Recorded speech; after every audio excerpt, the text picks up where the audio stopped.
The sound of a hand striking flesh echoed through the roadside diner like a gunshot. Sophia Martinez's head snapped sideways, her wheelchair rolling slightly from the force.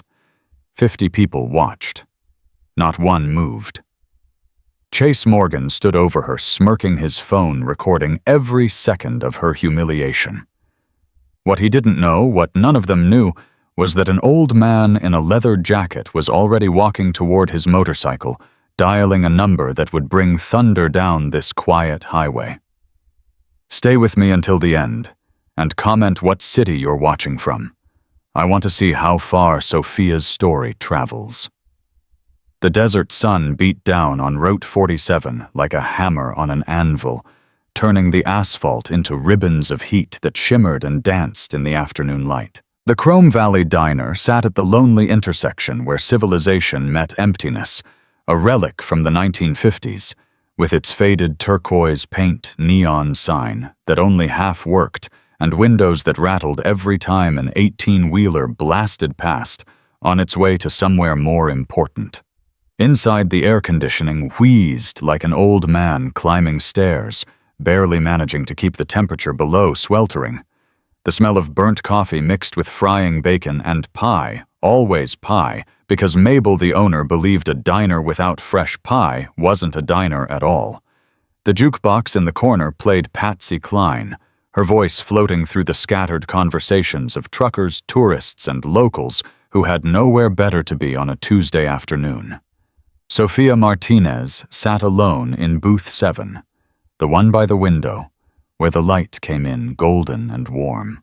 Her wheelchair was parked at an angle that took her months to perfect, close enough to the table to reach her food far enough not to feel trapped. Her hands trembled slightly as she lifted the coffee cup to her lips. Not from her condition, though, that's what people always assumed. No, this trembling was pure, undiluted anxiety mixed with something that felt dangerously close to pride. This was her 3rd time eating in public alone. Ever.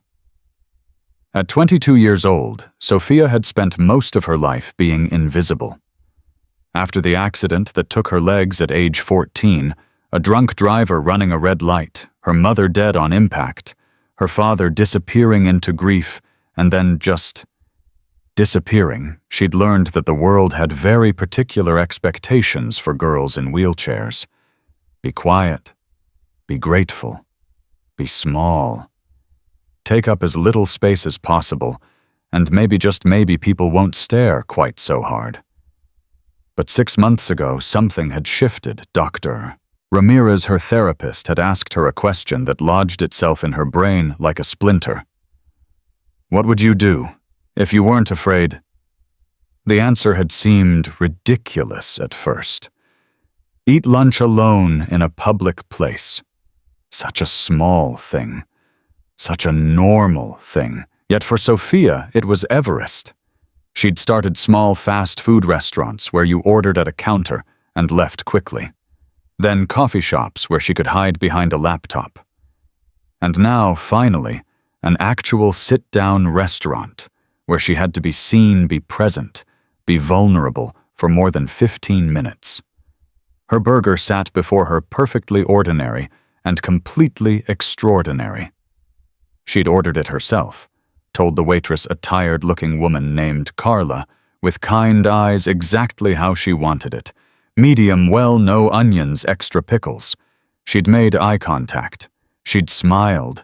She'd done it all without her Aunt Rosa hovering nearby like an anxious guardian angel. Sophia took a bite and tasted victory. Well, what do we have here? The voice cut through her moment like a blade through silk. Sophia's jaw tightened, but she didn't look up. She knew that voice. Everyone in Chrome Valley knew that voice. Chase Morgan stood at the end of her table, all 6'2" of him, poured into expensive clothes that screamed money without saying wealth. His father owned half the county, the shopping center, the car dealerships, 3 of the 4 gas stations, and enough of the town council to make laws more suggestions than rules. Chase himself owned nothing, except the privilege of being Vincent Morgan's son. and he wielded it like a weapon. Behind him stood Ryan Fletcher Chase's permanent shadow and designated laugh track. Ryan was shorter, rounder, with the eager-to-please energy of a puppy that hadn't realized its owner was cruel. "Chase, man, let's just grab our food and go," Ryan muttered, but there was no conviction in it. They both knew how this worked. Chase ignored him, his blue eyes fixed on Sophia with the kind of attention that made her skin crawl. "I'm talking to you, Wheels. It's rude not to answer when someone speaks to you." Around them, the diner had gone quiet in that particular way that meant everyone was listening while pretending not to. Forks paused midway to mouths. Conversations died mid-sentence. Even Patsy Cline seemed to drop her volume. Sophia set down her burger with deliberate care. She'd learned long ago that showing fear was like showing blood to sharks. She looked up, meeting Chase's gaze with a steadiness she didn't feel. "Can I help you with something?" Her voice came out level, almost bored. Chase's smile widened. It didn't reach his eyes. "Just surprised to see you out here all alone. Where's your keeper? You know, the old lady who usually wheels you around like a shopping cart? My aunt is at work." Sophia picked up her coffee, took a sip, refused to let her hands shake. "I'm having lunch. Is there something you actually want, or are you just practicing being unpleasant?" A ripple of surprise moved through the diner. Sophia Martinez, the quiet girl who never made waves, had just bit back. Ryan's eyes widened. Chase's smile flickered just for a moment. Then it came back sharper. "Oh, she's got a mouth on her." Chase slid into the booth across from her uninvited, his body language screaming ownership of space. That wasn't his. "Ryan, sit down. We're going to educate our friend here about respect." "Chase, come on," Ryan started, but Chase's glare shut him up. Ryan sat. Sophia's heart hammered against her ribs. The booth that had felt like freedom 30 seconds ago now felt like a trap. Chase was blocking her exit on one side, Ryan on the other, and her wheelchair meant she couldn't just stand up and walk away. The geometry of the situation had turned against her. "See, here's the thing," Chase said, reaching across the table to steal a French fry from her plate. He bit it slowly, never breaking eye contact. "There's an order to things in this town, a hierarchy. You understand what that means, right? Or did the accident damage more than just your legs?" The cruelty was casual practiced. This wasn't spontaneous meanness. This was refined over years of never being told no. "I know what hierarchy means," Sophia said quietly. "I also know what basic human decency means. You might want to look that one up." Chase's face darkened. Around them, the diner held its breath. In the kitchen, Mabel had stopped cooking. At the counter, Carla gripped her coffee pot so hard her knuckles went white. In booth 3, an elderly couple looked at each other with matching expressions of discomfort. In booth 9, too, truckers shifted in their seats, muscles tensing. But no one moved. "You think you're clever?" Chase leaned forward. "You think because you're in that chair you get to talk to me like that? Like you're somehow special?" "I think I'm a person having lunch," Sophia replied. "And I think you should leave." "Make me." Chase's voice dropped to something dangerous. "Go ahead, stand up and make me leave." The words hit exactly where he'd aimed them. Sophia felt the flush of humiliation creep up her neck. Ryan looked away, uncomfortable, but not uncomfortable enough to intervene.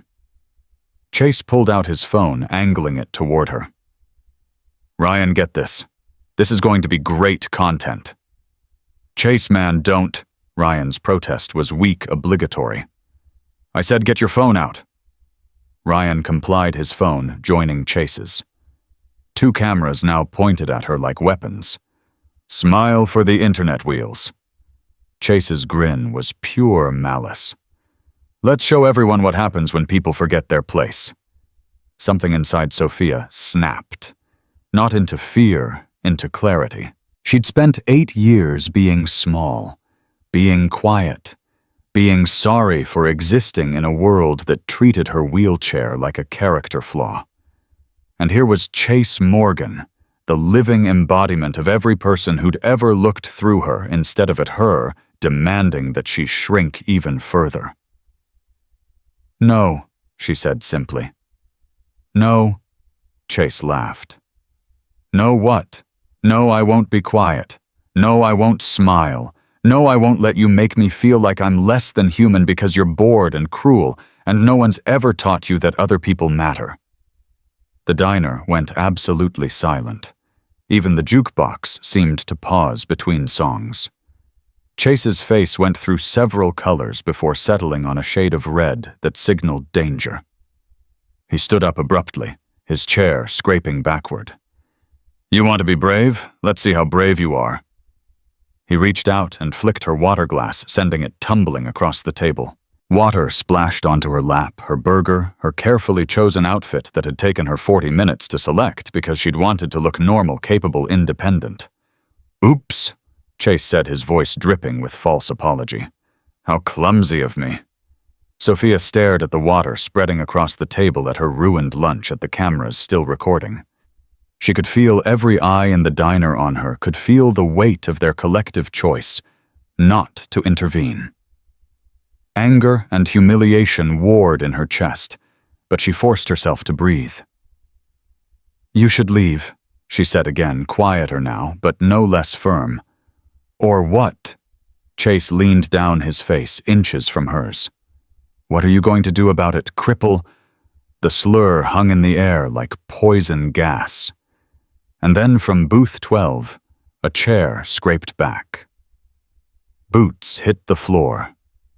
Heavy boots, the kind that had walked a lot of miles on a lot of roads. Everyone turned to look. An old man stood up fishing bills out of his wallet. He had to be at least 65, with a weathered face that spoke of decades under open sky and hands that showed a lifetime of work. His leather jacket was faded black, worn soft with age, decorated with patches that told stories. Route 66, Sturgis, 2003, a faded American flag. But it was the patch on the back that made Chase's eyes narrow, a winged skull wrapped in serpents breathing silver flames. Below it, one word in Gothic script. Serpents. The old man didn't say anything. He just laid 2 20s on his table, far more than his coffee and pie had cost, and walked toward the door with the unhurried gait of someone who'd seen too much to be impressed by punk kids playing tough. As he passed Sophia's booth, he paused, just for a second. His eyes met hers, and something passed between them. Recognition of pain, acknowledgement of injustice, a promise unspoken.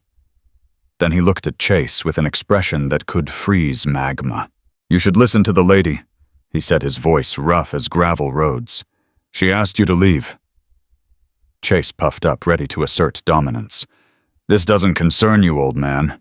Why don't you get back on your Harley and—" "I'm going." The old biker cut him off. "Right now. Got a phone call to make. Important one." His gaze lingered on Chase for one more beat. "Some things can't wait." Then he was gone, the diner door swinging shut behind him with a definitive thud. Chase watched him go, then turned back to Sophia with renewed viciousness. The brief interruption had only made him angrier. "Where were we?" "Right, teaching you about respect." He reached out and pushed her plate toward her so hard that the burger slid off onto the table, ketchup and pickles scattering across the laminate surface. Sophia jerked back, but there was nowhere to go. "Chase, that's enough, man," Ryan said, finally finding a trace of spine. "Let's just go." "Shut up, Ryan," when Chase didn't even look at him. He was focused entirely on Sophia, now feeding off her discomfort the way parasites feed off hosts. "You think you're so tough? Sitting here all alone, pretending to be normal? You're pathetic. That's enough." The voice came from behind the counter. Mabel stood there, all 5'0" of her, gripping a spatula like a sword.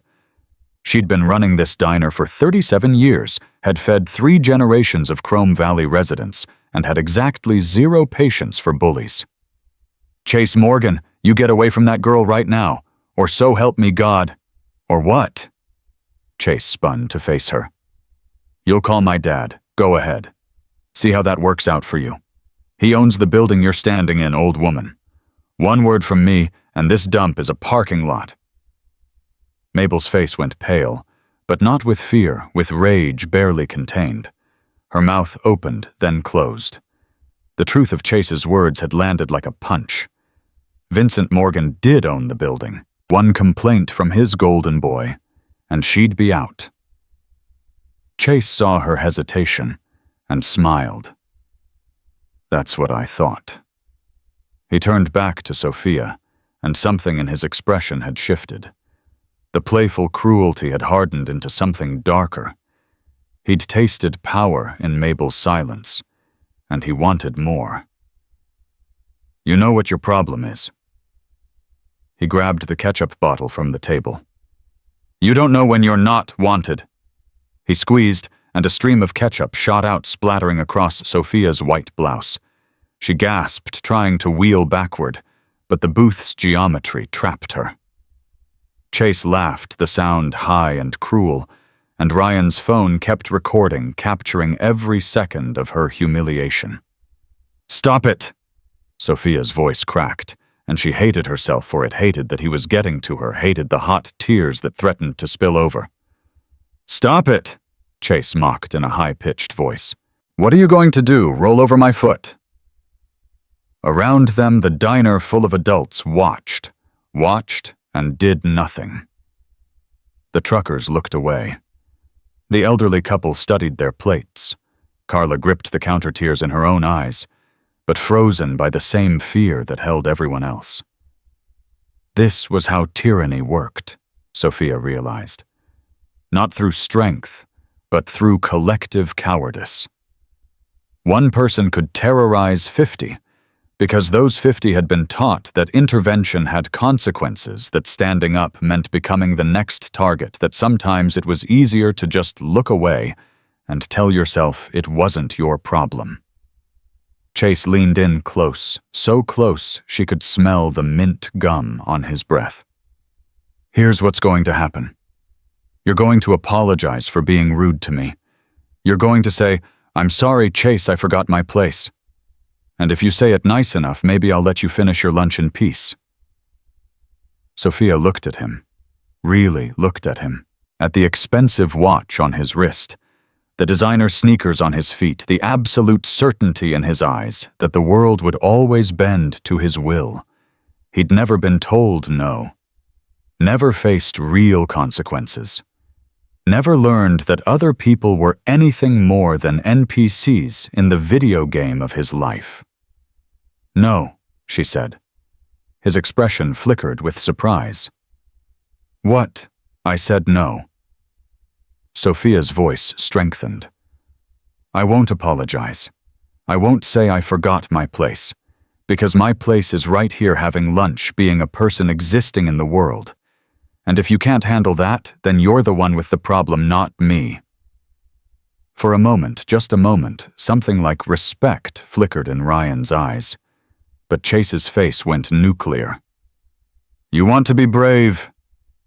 His voice dropped to a whisper that somehow felt more threatening than shouting. "Let me show you what happens to brave little girls in wheelchairs." He grabbed her fork the one she'd been eating with, and dragged it through the spilled ketchup on the table, making deliberate, ugly patterns. Then he flicked it at her droplets of red hitting her face, her hair, her ruined blouse. "Oops," he said again. "How clumsy." And then he did it. The thing that would change everything.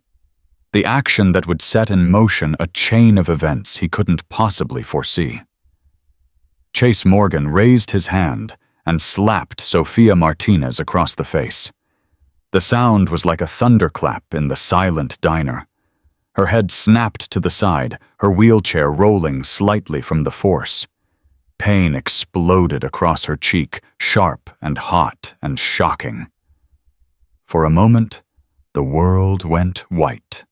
When her vision cleared, she tasted blood from her bitten lip. The diner was absolutely frozen, every person locked in place like they'd been turned to stone. Chase's hand was still raised, his face showing surprise at hase own action, as if some part of him hadn't believed he'd actually do it. Ryan's phone wavered, but kept recording. Sophia slowly turned her head back to face forward. Her cheek burned. Her eyes watered. But she didn't cry. She wouldn't give him that. Instead, she looked at Chase Morgan with an expression of such unwavering dignity, such unbreakable resolve, that he actually took a step backward. She didn't speak. She didn't need to. Her silence said everything. You can hurt me, but you cannot break me. You can humiliate me, but you cannot diminish me.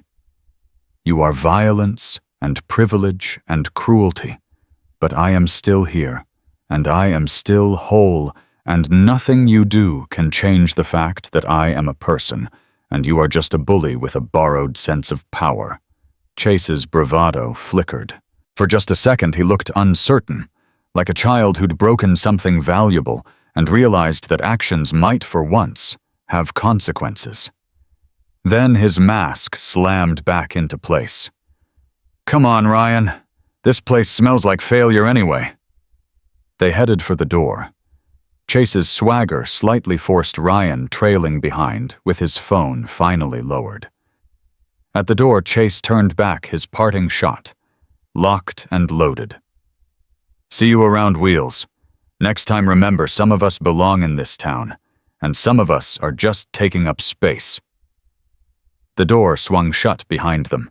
Their laughter echoed in the parking lot, slowly fading as they climbed into Chase's BMW paid for by Daddy naturally, and roared away.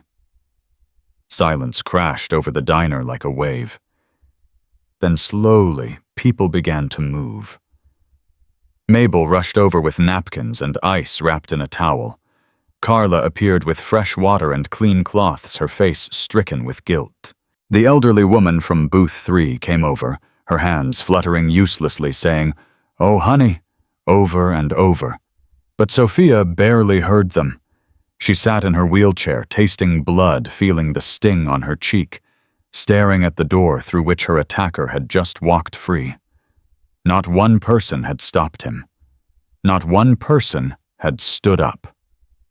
50 people in this diner, and she'd faced him alone. "Sweetheart, let me get you cleaned up," Mabel was saying, dabbing at the ketchup on Sophia's blouse. "I'm so sorry. I'm so sorry. If I had money saved, if I owned this building, I would have—" "It's okay," Sophia heard herself say, though it wasn't. "It's not your fault." But it was everyone's fault. That was the truth. Evil flourished not because bad people were strong, but because good people stayed silent. Sophia's hands were shaking now, the adrenaline draining away and leaving only exhaustion and pain. She'd been so proud of herself an hour ago. So brave, eating lunch alone. What a joke. The world had reminded her exactly what it thought of girls in wheelchairs who forgot their place. She started gathering her things, her movements mechanical. Her burger was ruined. Her blouse was ruined. Her courage was ruined. "Let me give you a fresh meal, honey," Mabel pleaded. "On the house, anything you want." "I just want to go home." The words came out small, defeated. Sophia hated how small they sounded, but she had nothing left. The battle had been lost before it started. Chase would go home to his mansion, maybe get a lecture from his father that would mean nothing, face no real consequences. Ryan would post the video online, and it would go viral. "Disabled girl gets what she deserves," or some other headline designed to maximize clicks and minimize humanity. And she would go home to her aunt's small apartment, to her small room, to her small life, reminded once again that the world outside was not designed for people like her. Not physically, and not emotionally. She was wheeling toward the door, Mabel and Carla, hovering anxiously when she heard the sound. At first she thought it was thunder, but the sky had been clear, and this sound was different, deeper. Not the rumble of nature, but the growl of something mechanical, something powerful, something angry. Engines. Lots of them. Through the window she saw them coming down Route 47, like a storm made metal motorcycles, at least a dozen, maybe more, riding in formation. The lead bike was massive, a custom Harley that gleamed even through the dust. Behind it, more bikes spread out in a V formation, their chrome catching the sun like weapons. They weren't speeding, but they moved with purpose, with inevitability. The sound of their engines built and built until it shook, the windows rattled, the glasses on the tables vibrated in Sophia's chest like a second heartbeat. The diner's patrons rushed to the windows. Mabel's hand went to her mouth. One of the truckers whistled low. "Jesus Christ," someone whispered. "That's the Iron Serpents." The motorcycles pulled into the parking lot in perfect synchronization, fanning out to occupy every available space. Their engines cut off in sequence, the silence they left behind somehow louder than the noise had been. 12 riders. No 13. Sophia counted them through the window, her heart hammering. They dismounted with practiced ease, all leather and denim and metal, their movements coordinated like soldiers. On every jacket, the same patch, the winged skull-breathing silver flames wrapped in serpents. And leading them the biggest man Sophia had ever seen, 6'4", at least, with shoulders like an oak tree and a beard that reached his chest. He moved with the confidence of someone who'd never questioned whether he belonged anywhere. The old man from booth 12 stood next to him, speaking quietly, gesturing toward the diner. The big man's eyes locked on the window, locked on Sophia. And he started walking toward the door. The diner, full of people who'd stayed silent during her assault, now scrambled backward as the door swung open. The big man had to duck slightly to enter, and when he straightened to his full height, he seemed to fill the entire space. His eyes swept the diner once, cataloging every face, every expression of guilt and fear. Then they settled on Sophia, and his expression softened in a way that transformed his entire face. "Sophia," he said, his voice like whiskey and smoke. "It's been a long time, little bird." She stared at him, her mind refusing to process what her eyes were seeing. It couldn't be. He'd left when she was 12 after a fight with her father that had shattered windows and relationships. The last she'd heard, he was somewhere in Nevada, living the outlaw life too wild and broken to ever come back. "Uncle Duke." The words came out as barely a whisper. Duke Harris smiled, and it was sad and fierce at the same time.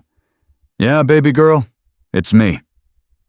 He crossed the diner in 3 strides, dropping to one knee beside her wheelchair so they were eye level.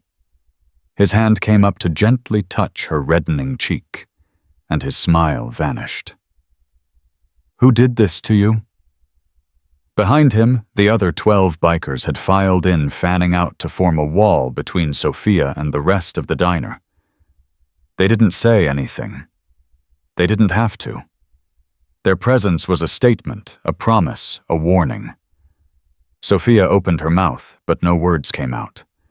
She'd held it together through Chase's assault, through the aftermath, through the shame of everyone's silence. But this, her uncle here now, when she needed someone most, broke the dam.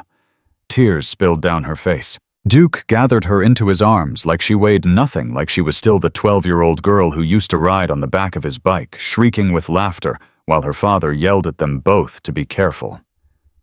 "It's okay," he murmured into her hair. "I'm here now. Tell me who did this, and I promise you on everything I am, they will answer for it."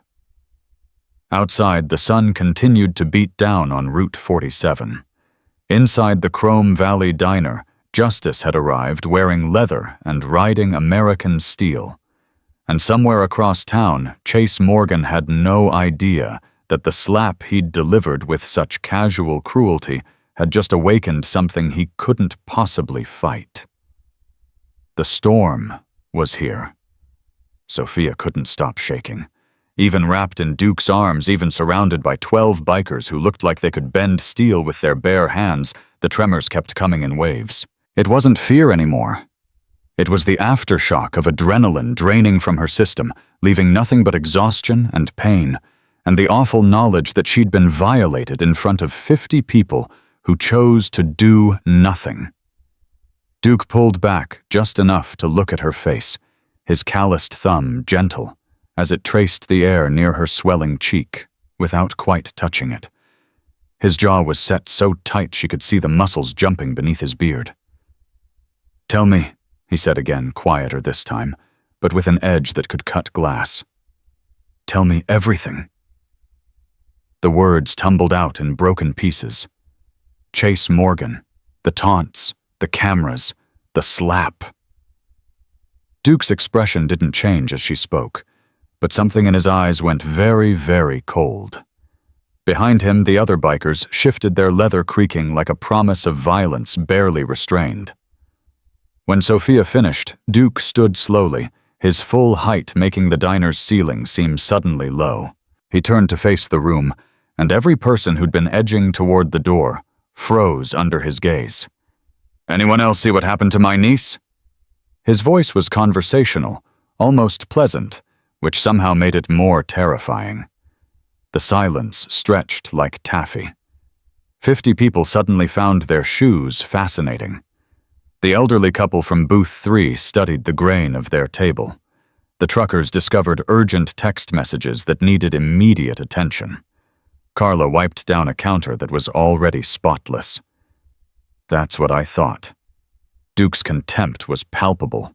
He looked at the old biker who'd made the call, who'd been standing quietly by the door. 12 minutes, Wyatt. Not bad." Wyatt shrugged a ghost of a smile on his weathered face. "Told the boys it was family. They know what that means." "That we do." Duke's attention shifted to Mabel, who stood behind the counter gripping her spatula like a lifeline. His expression softened slightly. "Mabel, been a long time. Duke Harris." Mabel's voice shook, but she met his eyes.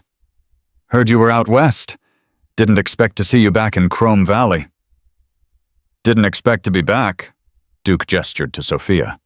"But family's family. My sister's girl gets hurt, doesn't matter if I'm on the moon, I come running." He paused, studying Mabel's guilty expression, the way her hands trembled. "You tried to stop it. I heard." Mabel's eyes filled with tears. "Not hard enough. He threatened my diner and I froze. I'm sorry, Sophia. I'm so damn sorry." "Chase Morgan did this." A woman's voice cut through the tension. One of the bikers stepped forward, tall and lean, with silver hair pulled back in a braid, her leather jacket decorated with patches that told stories of 1,000 miles. "Vincent Morgan's punk kid." Duke nodded. "You know him, Raven? Know of him?" Raven's lip curled. "Heard he's been playing little Lord of the Manor around town since his daddy bought half of it. Heard he thinks money makes him untouchable." She cracked her knuckles, the sound sharp in the quiet diner. "Sounds like he needs an education in reality." "He will get one." Duke's voice was flat, final. "But we do this smart. Where'd he go?" Sophia wiped her eyes, forcing herself to think past the tears and humiliation. "He drives a black BMW. Probably went back to his father's estate. That's where he always goes." "You know him?" Duke's eyes sharpened. "We went to the same high school, before the accident." Sophia's voice went quiet. "He was a bully then, too. Just more subtle about it." A muscle jumped in Duke's jaw. He turned to address his crew, his voice carrying the weight of command. Marco, take your bike and find that BMW. Black new probably has custom plates. Don't approach, just locate and report back. Diesel, you and Snake Eyes check the estate. I want to know exactly where this kid is and who's with him. The rest of you spread out. I want eyes on every Morgan property in this town. The bikers moved immediately, a well-oiled machine responding to orders. Marco, a compact man with tattoos crawling up his neck, was out the door before Duke finished speaking. Two others followed their boots, heavy on the linoleum. Duke looked down at Sophia. We're going to handle this little bird, but I need you to trust me. Can you do that? Sophia nodded, then hesitated. Uncle Duke, what are you going to do? Justice. The word was simple, absolute. Not revenge. Justice. There's a difference, and I learned it the hard way. He knelt again, taking her hands in his. Your daddy and I had our problems. I was wild, angry, couldn't see past my own rage. Took me years on the road to understand that violence for violence's sake just makes the world darker. But standing up for people who can't stand up for themselves, that's different. That's what the serpents do now. The serpents. Sophia looked at the patch on his jacket, the winged skull breathing silver flames. Iron Serpents, MC. Wyatt had moved closer, his voice rough but kind. Used to be we were just outlaws running from our own demons. But Duke here, he changed us, made us into something better. We protect people now, the ones the law forgets about, the ones who slip through the cracks. We're not vigilantes, Duke added quickly. We work with the law when we can. But sometimes the law moves too slow or not at all, especially when the criminal's last name is on half the buildings in town. As if summoned by his words, the diner door opened again. Everyone tensed hands, moving toward weapons that Sophia couldn't see, but knew were there. Then they relaxed as a woman in a sheriff's deputy uniform stepped inside. She was in her 40s, with close-cropped dark hair and eyes that had seen too much to be surprised by anything. Her badge read, Deputy Chen.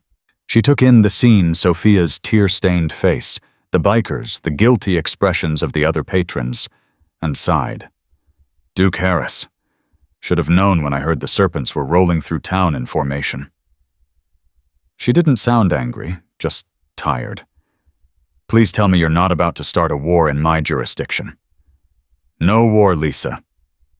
Duke stood his posture respectful, but not submissive. Just looking after family. You remember my niece, Sophia? Deputy Chen's expression softened as she looked at Sophia. Maria's girl. I heard about the accident. I'm sorry. She stepped closer, her cop's eyes cataloging the swelling cheek, the ketchup stains, the trembling hands. What happened here? Before Sophia could answer, Mabel spoke up.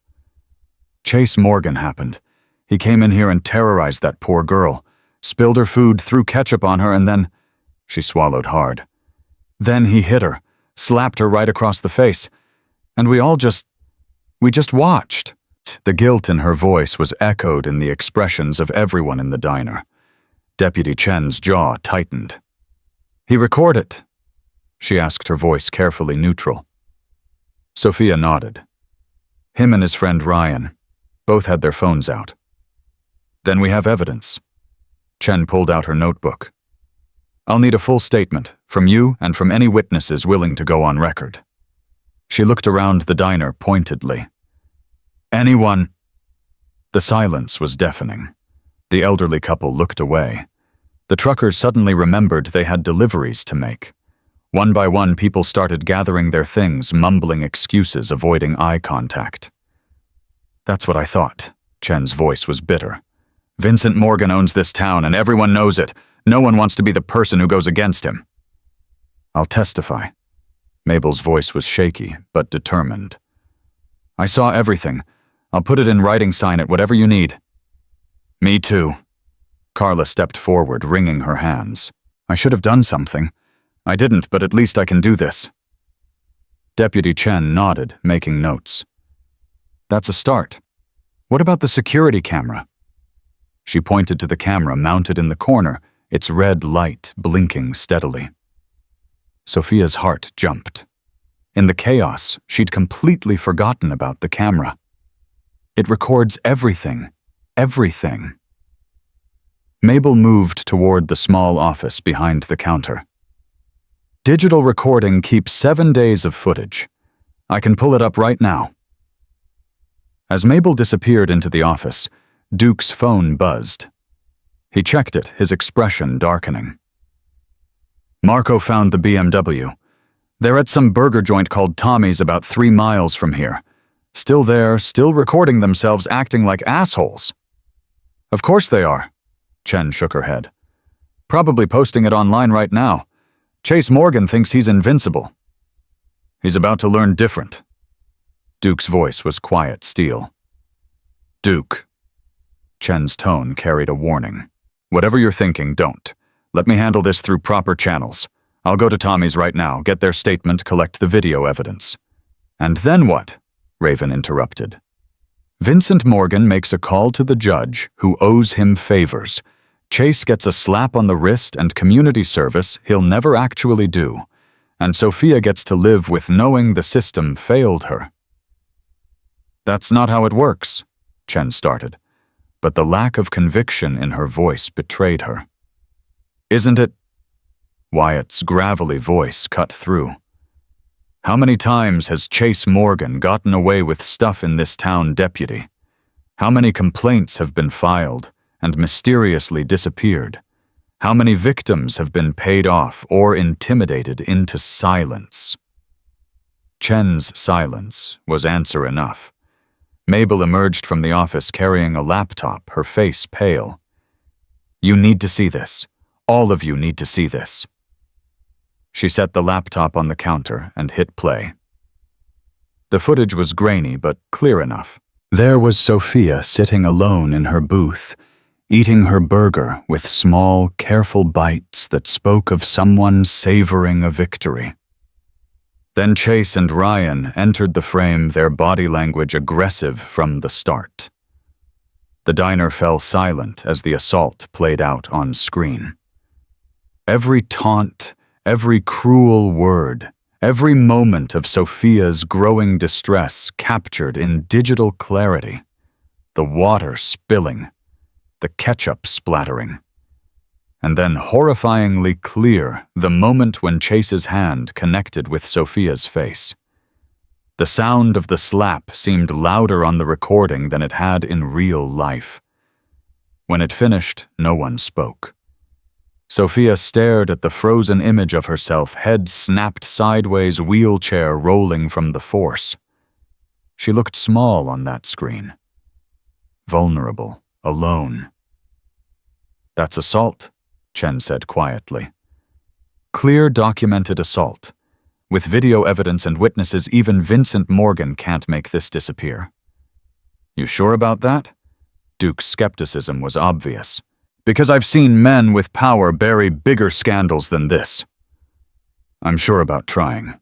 Chen's voice hardened. Look, Duke, I know you and your boys have your own way of doing things. And between you and me, sometimes I'm grateful for it. But this is my jurisdiction, and I'm asking you, let me do my job. Let the law work. Duke studied her for a long moment, then looked at Sophia. It's your call, little bird. You want to trust the system? Sophia looked at the laptop screen at her frozen moment of humiliation. She thought about Chase at Tommy's, probably laughing about what he'd done, showing the video to his friends, collecting high fives like he'd accomplished something worth celebrating. She thought about all the other people he'd hurt over the years, all the victims who'd stayed silent because fighting back seemed impossible. I want to trust it, she said slowly. But I also want to make sure he actually faces consequences.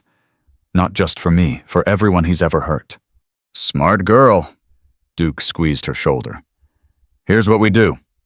Deputy Chen, you go to Tommy's, you collect your evidence, you start your official investigation. We'll stay here with Sophia, make sure she's safe, get her full statement documented. He paused, his eyes going cold. "But understand this, if the system fails, if Chase Morgan walks away from this like it was nothing, then the serpents will handle it our way. And our way doesn't involve courtrooms and lawyers." Chen opened her mouth to argue, then closed it. She knew Duke Harris's reputation, knew that threats from him weren't idle. "Fair enough. But give the system a chance. Please." "Clock's ticking, Deputy." Duke checked his watch. "Better get moving." Chen left quickly, her hand on her radio, as she called for backup. Through the window, they watched her cruiser pull out of the parking lot, lights flashing, heading toward Tommy's burger joint and whatever confrontation awaited there. Duke pulled out his phone again, scrolling through messages from his scattered crew. "Diesel says the Morgan estate is locked up tight. Security cameras everywhere, private security on patrol. Whatever happens, Vincent's going to know about it within minutes. Let him know." Raven had moved to stand by the window, her eyes on the horizon. Maybe it's time Vincent Morgan learned his money can't protect his son from everything. Sophia's phone buzzed in her pocket. She pulled it out, her heart sinking as she saw the notifications flooding in. Instagram, Facebook, TikTok. Someone had already posted the video, not the security camera footage, but Chase's own recording titled, "Wheelchair Girl Gets Humbled." It was going viral. "Uncle Duke!" Her voice cracked as she showed him the screen. Duke's face went through several emotions before settling on cold fury. He took the phone, watching the video that Chase had posted from his own account. The comments were already piling up, some defending Sophia, but too many laughing, making cruel jokes about disabilities and knowing your place. "Wyatt, get our tech guy on this. I want every share, every repost, every comment documented. This is evidence." Duke handed the phone back to Sophia. "And I want our people spreading the security footage. Let's show the world what really happened, not just Chase Morgan's edited version." On it. Wyatt pulled out his own phone, fingers flying across the screen. Mabel had been quiet, staring at her laptop screen. Now she looked up, tears streaming down her face. "There's more footage. From earlier. From other days." "What do you mean?" Duke moved to look over her shoulder. "I went back through the archives." Mabel's voice shook. "Chase has been coming in here for months, always targeting someone. Last week it was a homeless veteran who was counting change for coffee. Chase knocked it out of his hands, laughed, while the man crawled on the floor, picking up pennies. Month before that, he cornered one of my waitresses in the parking lot, grabbed her, wouldn't let her leave until she gave him her number. She clicked through footage, each clip showing Chase Morgan being exactly who he was, a predator who'd never been stopped. The accumulated evidence was damning. "He's been doing this for years," Sophia whispered. "In high school, he used to target the special needs kids, made their lives hell. Teachers knew, but his dad was on the school board, so nothing ever happened." "Classic bully." Raven's voice was disgusted. "Picks victims he thinks can't fight back. Gets off on the power." Duke's phone rang. He answered, listened, his expression darkening. "Understood. Stay on them." He hung up and turned to the group. "That was Marco. Deputy Chen got to Tommy's, but Chase and Ryan were already gone. Someone tipped them off, probably saw the cruiser coming and sent a warning text. They're in the wind." "Of course they are." Sophia felt the familiar weight of defeat settling over her. "They always get away?" "Not this time." Duke's voice was absolute. "This time is different. This time they picked the wrong girl, and she happens to have family who don't quit." He pulled up a chair and sat facing Sophia, taking her hands. "Listen to me. What happened here today was evil. Pure, simple evil. And the fact that no one stopped it." He glanced around the diner. "That's almost worse, because evil flourishes when good people do nothing. I wanted to help." The voice came from booth 3. The elderly man stood slowly, his wife's hand clutching his arm. I wanted to stand up, tell that boy to stop. But I was scared. My wife just had heart surgery and we can't afford trouble, and I told myself it wasn't my business, and—" His voice broke. "I'm ashamed. I'm 67 years old and I let fear turn me into a coward." "Me too." One of the truckers spoke up. "I kept thinking someone else would handle it. Someone braver, someone stronger. And then it was over, and that girl's face was red, and I just left. I'm sorry." Slowly, one by one, others spoke up. The guilt poured out like poison from a wound, each person confessing their fear, their inaction, their choice to prioritize their own safety over someone else's pain. Sophia listened, and something shifted inside her. She'd been angry at them, at their silence, at the way they'd abandoned her. But hearing them speak, seeing the genuine remorse in their faces, she realized something important. They weren't evil. They were human. Flawed, frightened humans who'd made the wrong choice in a moment of crisis. And most importantly, they were choosing now, in this moment, to acknowledge that wrong, to feel it, to let it change them. "I forgive you," she heard herself say. "All of you. Because I understand. Fear is powerful. And Chase Morgan has been teaching this town to be afraid for a long time." "That ends today." Duke stood his presence filling the diner. "Here's what's going to happen. Every person in this room is going to give Deputy Chen a statement. Every person is going to testify if needed. Every person is going to stand up and say no more. Because that's how we beat people like Chase Morgan, not with fists, but with the truth spoken together." His phone buzzed again. This time when he read the message, a grim smile crossed his face. Well, looks like Chase got brave, or stupid. He just posted on Instagram that he's at the Morgan estate talking about dealing with trailer trash who don't know their place. Duke showed the screen around. Kids literally threatening Sophia from his daddy's mansion. He's escalating. Raven's tactical mind was already working. Classic narcissist behavior, feels threatened, so he goes on the attack. Tries to flip the narrative, make himself the victim. Won't work. Wyatt had his phone out. "Our tech guy already got the security footage uploaded to 6 different platforms. The real story's spreading faster than Chase's lies. People are already tracking his accounts, his address, everything." Duke's expression turned serious. "That's good and bad. Good because truth is getting out. Bad because internet mob justice can get ugly fast."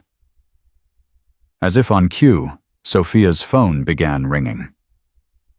Unknown number. She answered hesitantly.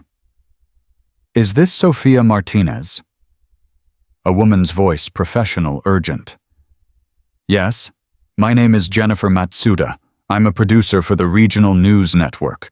We'd like to interview you about what happened today.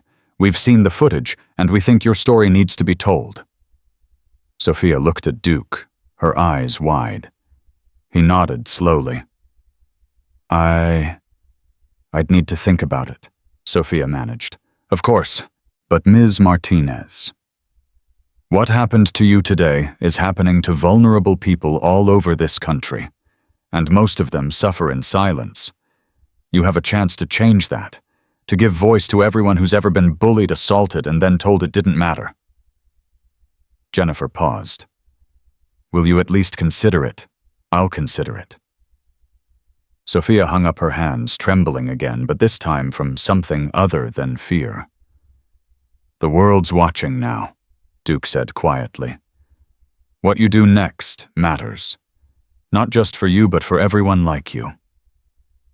Through the window, the sun was beginning its descent toward the horizon, painting the desert in shades of gold and red. The diner that had been a place of violation just hours ago had transformed into something else. A war room, a sanctuary, a gathering place for people learning to find their courage. Sophia looked at her uncle, at the bikers. who'd dropped everything to come to her aid at the guilt-stricken patrons who were choosing redemption over continued silence. She thought about Chase Morgan in his mansion, thinking he was safe, thinking his father's money would protect him from consequences. "I want to do the interview," she said, her voice stronger than it had been all day. "I want to tell my story. All of it. Not just what happened today, but what's been happening to people like me for years." Duke's smile was fierce and proud. "That's my girl." Outside, the sound of engines filled the air again. As more serpents arrived, the word had spread through the Brotherhood, and they were coming from across the state. Not for violence, but for protection, for solidarity, for justice. Inside, Mabel made fresh coffee, and pie appeared like magic, because some things were sacred even in crisis. The diner became a hub of activity statements being written, footage being downloaded, phone calls being made to lawyers and advocates, and anyone who might help. And in the center of it all sat Sophia Martinez, no longer a victim cowering in shame, but a woman finding her voice and learning that sometimes the most revolutionary act is simply refusing to stay silent. The war wasn't over. It was just beginning. But for the first time since the slap echoed through the diner, Sophia felt something she hadn't felt in hours. Hope. The hope lasted exactly 47 minutes. That's how long it took for Vincent Morgan's lawyer to arrive at the diner, stepping out of a Mercedes that cost more than most people's houses. Gerald Hutchinson was everything you'd expect from a man who'd spent 30 years making problems disappear for the wealthy, silver-hair, perfectly styled suit that probably cost $5,000, and a smile that never reached his cold, calculating eyes. He entered the Chrome Valley Diner like he owned it, which technically his client did. Two men in dark suits flanked him. Not lawyers, Sophia realized. Security. Maybe worse. Duke stood immediately positioning himself between the lawyer and Sophia. The other serpents moved too, creating a wall of leather and muscle. The temperature in the room dropped 10 degrees. "Gentlemen," Hutchinson's voice was smooth as aged whiskey. "And ladies, I'm here on behalf of the Morgan family to address this unfortunate misunderstanding." "Misunderstanding?" Mabel's voice cracked with disbelief. "That boy assaulted a girl in my diner. We've got it on camera. That's not a misunderstanding, that's a crime." Hutchinson's smile never wavered. "What you have is a brief altercation between teenagers that's been blown out of proportion by social media hysteria. My client's son Chase admits there was a verbal disagreement. However, the alleged physical contact has been grossly exaggerated." "Alleged," Sophia found her voice, though it shook with rage. "He slapped me, in front of 50 people. It's on video." "Video can be misleading, Ms. Martinez." Hutchinson pulled out a tablet, his movements deliberate. "Angles can distort. Sound can be enhanced. What appears to be a slap might have been an accidental gesture during a heated conversation." "You can't be serious." Raven's voice was ice. "We watched the footage. Everyone here watched it. And everyone here will have the opportunity to reconsider what they saw." Hutchinson set the tablet on the counter, and Sophia's stomach dropped as she saw what was on the screen. Legal documents. Settlement agreements. "Mr. Morgan is prepared to be extraordinarily generous. Ms. Martinez, you'll receive a payment of $50,000 along with a formal apology from Chase in exchange for dropping any charges and signing a non-disclosure agreement." The number hung in the air like a grenade. $50,000. To Sophia, who worked part-time at a call center, making minimum wage, who lived with her aunt in a one-bedroom apartment, who had medical bills stacked up like a house of cards waiting to collapse, $50,000 was a fortune. "And for the establishment," Hutchinson continued, turning to Mabel, Mr. Morgan is willing to forgive 6 months of rent. Additionally, he'll fund a complete renovation of this diner. New equipment, new furniture, fresh paint. Call it $75,000 in improvements. Mabel's face went white. 6 months' rent forgiven would save her business. The renovation would transform it. She could finally fix the air conditioning that wheezed like a dying man, replace the oven that only worked on 2 burners, repair the roof that leaked every time it rained. As for witnesses, Hutchinson addressed the room at large. Mr. Morgan understands that what you saw was distressing. He's prepared to offer each person who agrees to sign a statement of clarification a payment of $5,000. A token of goodwill for your distress. The silence that followed was different from before. This wasn't the silence of fear, it was the silence of temptation. Sophia could see it in their faces, the mental calculations happening behind their eyes. $5,000 was a lot of money to most of the people in this room. The truckers probably living paycheck to paycheck, the elderly couple on fixed income. Even Carla supporting 3 kids on waitress wages. You're trying to buy silence. Duke's voice cut through the quiet like a blade, trying to bury the truth under a pile of money. I'm trying to resolve an unfortunate incident in a way that benefits everyone involved. Hutchinson's smile was patronizing. Ms. Martinez gets compensation for her distress. This establishment gets much-needed improvements. Witnesses get acknowledgement of their inconvenience. And Chase gets to move past a youthful indiscretion without having his entire future destroyed over one mistake. One mistake? Sophia's voice rose. He's been doing this for years. To how many people, how many victims has your boss paid off? Hutchinson's expression didn't change, but something flickered in his eyes. Confirmation. I'm not at liberty to discuss other matters, but I will say this. The alternative to accepting Mr. Morgan's generous offer is a protracted legal battle. One that you, Ms. Martinez, with your limited resources, will find extremely difficult to sustain. Mr. Morgan has the best legal team in the state. They will scrutinize every aspect of your life, your medical history, your employment record. They will argue that you provoked the confrontation, that your presence in the diner was an attempt to garner sympathy and attention, that you're exploiting your disability for financial gain. But each word was a calculated blow designed to show Sophia exactly how helpless she was, how the system would be weaponized against her, how justice was for people who could afford it, and she was not one of those people. And if she refuses, Duke's voice was dangerously quiet, then Mr. Morgan will pursue defamation charges against everyone spreading false accusations about his son. He'll sue this establishment for failing to maintain a safe environment that led to this confrontation. He'll ensure that every person in this room who speaks publicly about this incident faces legal consequences. Hutchinson paused, letting the threat sink in. Mr. Morgan built this town. He can unmake it just as easily. Sophia felt the walls closing in. This was how it always worked, wasn't it? The powerful hurt people, and then used their power to escape consequences. They turned the system into a weapon made justice so expensive and painful to pursue that victims gave up before they started. $50,000 to stay silent, or lose everything fighting a battle she couldn't win. Her phone buzzed. Another news outlet wanting an interview. Another chance to tell her story. But what story would she tell if she took the money?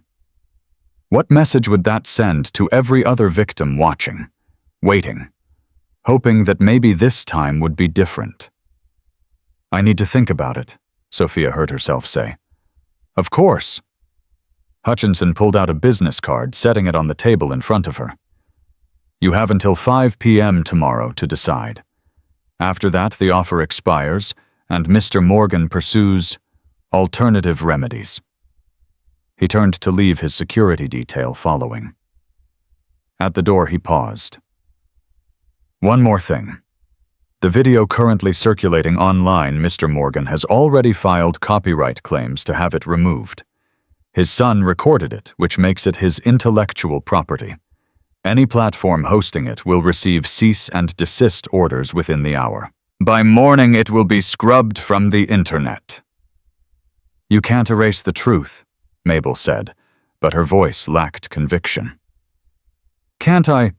Hutchinson's smile was genuinely amused. Ms. Parker, I've been erasing truths for 30 years.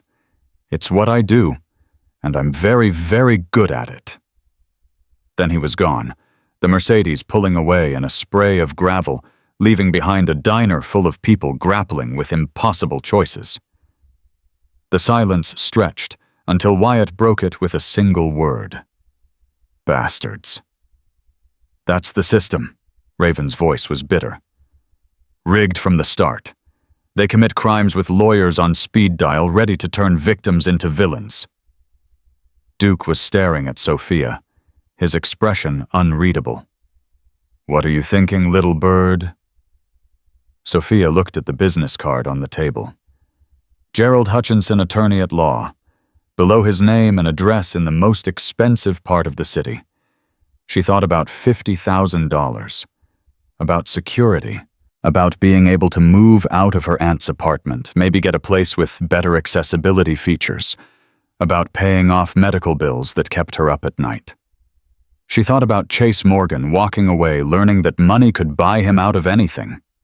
About the next girl he'd hurt, and the one after that, all of them silenced by settlements and NDAs. I'm thinking about how much $50,000 is, she said quietly, and how little it costs to buy someone's dignity. You don't have to decide now, Duke said. Sleep on it. Talk to your aunt. We'll support whatever you choose. But Sophia shook her head. The clarity that had been building since the slap, since the bikers arrived, since the hope took root, it crystallized into certainty. No, I know what I have to do. She picked up Hutchinson's card and with deliberate care tore it in half, then quarters, then eighths. She let the pieces fall like snow onto the diner table. I'm not taking his money. I'm not signing his papers, and I'm not letting him erase what happened here. Her voice strengthened with each word.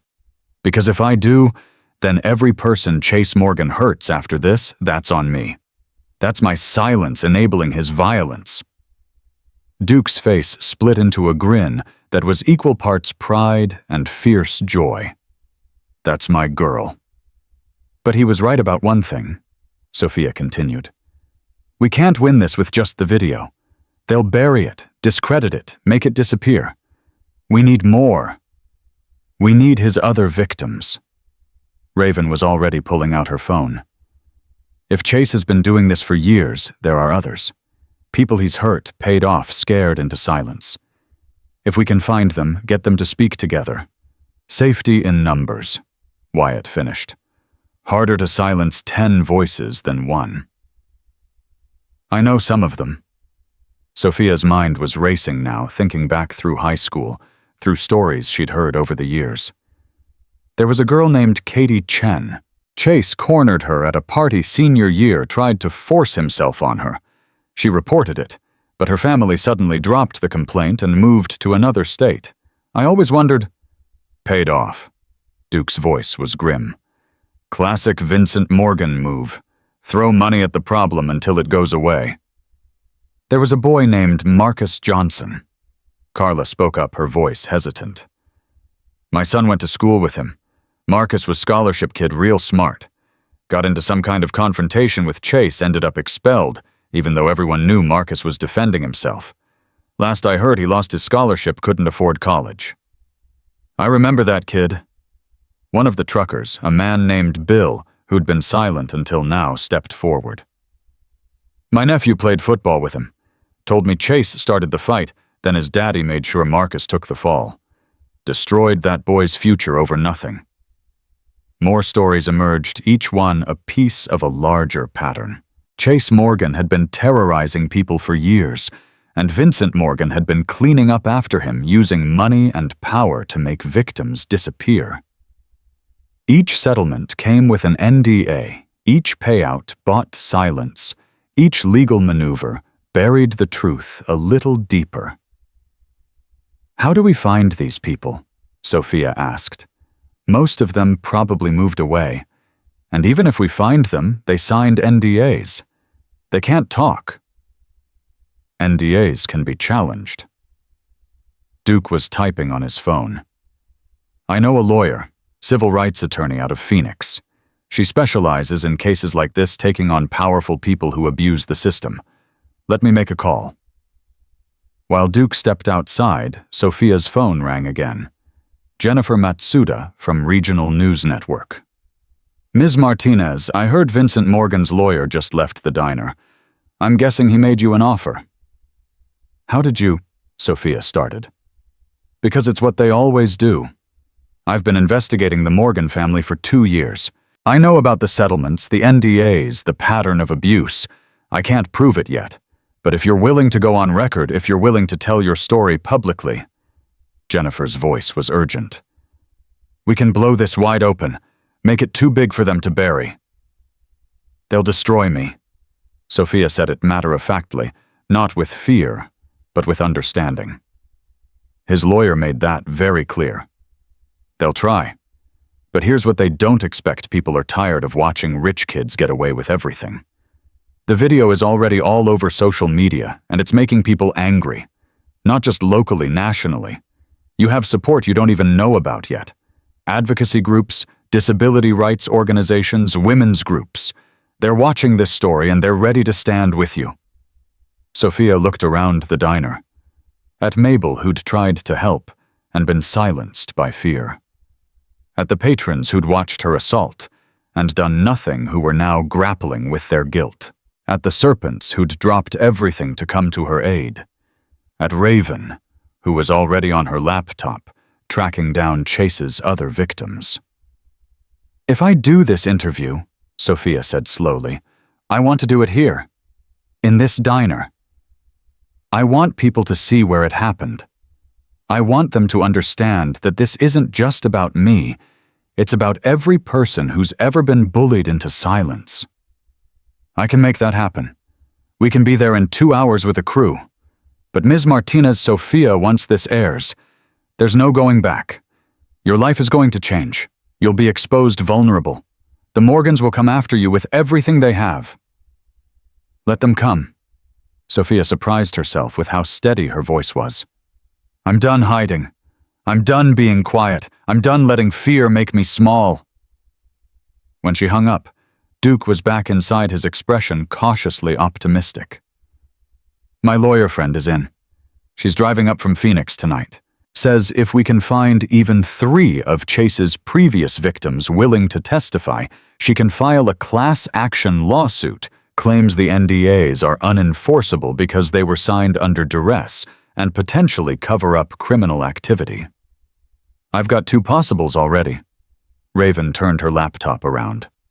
"Katie Chen, she's in Seattle now, works as a programmer, and Marcus Johnson, he's here in Chrome Valley, works at the Auto Zone on 5th Street. Both of them have been active on social media today, sharing the video of Sophia saying things like, 'This happened to me too,' and 'When will it stop?' They're ready to talk," Wyatt was reading over her shoulder. "They're just waiting for someone to give them permission to show them it's safe." "It's not safe." Sophia's realism cut through the growing excitement. "It won't be safe. Vincent Morgan will retaliate against anyone who speaks out. We need to be honest about that." "But maybe it's safer together than alone."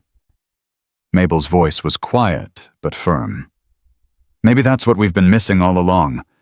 We've been letting them pick us off one by one, isolate us, make us think we're powerless. But if we stand together, we become dangerous," Duke finished. "Not because we're violent, but because we're telling the truth. And truth is the one thing their money can't buy." The diner door opened again, and everyone tensed. But it was Deputy Chen, looking exhausted and frustrated. "Please tell me you found them," Raven said. "Found them lost. Them found them again." Chen dropped into a chair. Chase and Ryan drove around for an hour trying to shake us, then finally went back to the Morgan estate. Vincent himself came out, threatened to have my badge if I didn't leave his property. I had to stand down, didn't have a warrant, couldn't prove they were a flight risk. She looked at Sophia. I'm sorry. I tried. What about the video evidence? Duke asked. Already fighting an uphill battle. Vincent's lawyers are arguing that Chase's phone was hacked, that the video was stolen, that it's inadmissible. They're throwing up every legal obstacle they can think of.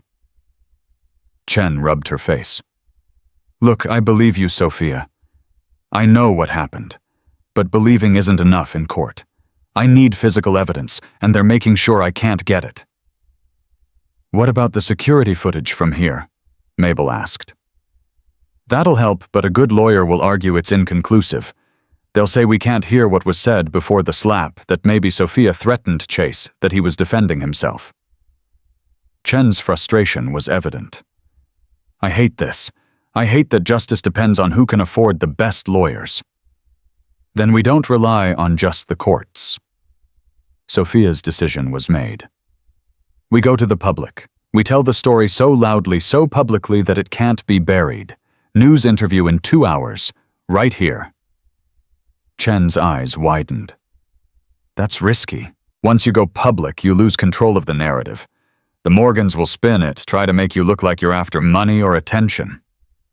Let them try. Sophia's jaw set.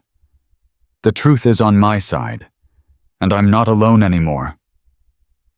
As if to prove her point, the diner door opened again, and 3 people walked in, a young woman with purple streaks in her hair, a middle-aged black man in work clothes, and a teenage boy who couldn't have been more than 17. Are you Sophia Martinez? The young woman asked. Yes. Who are you? My name is Katie Chen. This is Marcus Johnson, and this is Tyler Reed. She looked around at the assembled group, her eyes glistening. We're people Chase Morgan hurt, and we're here to help.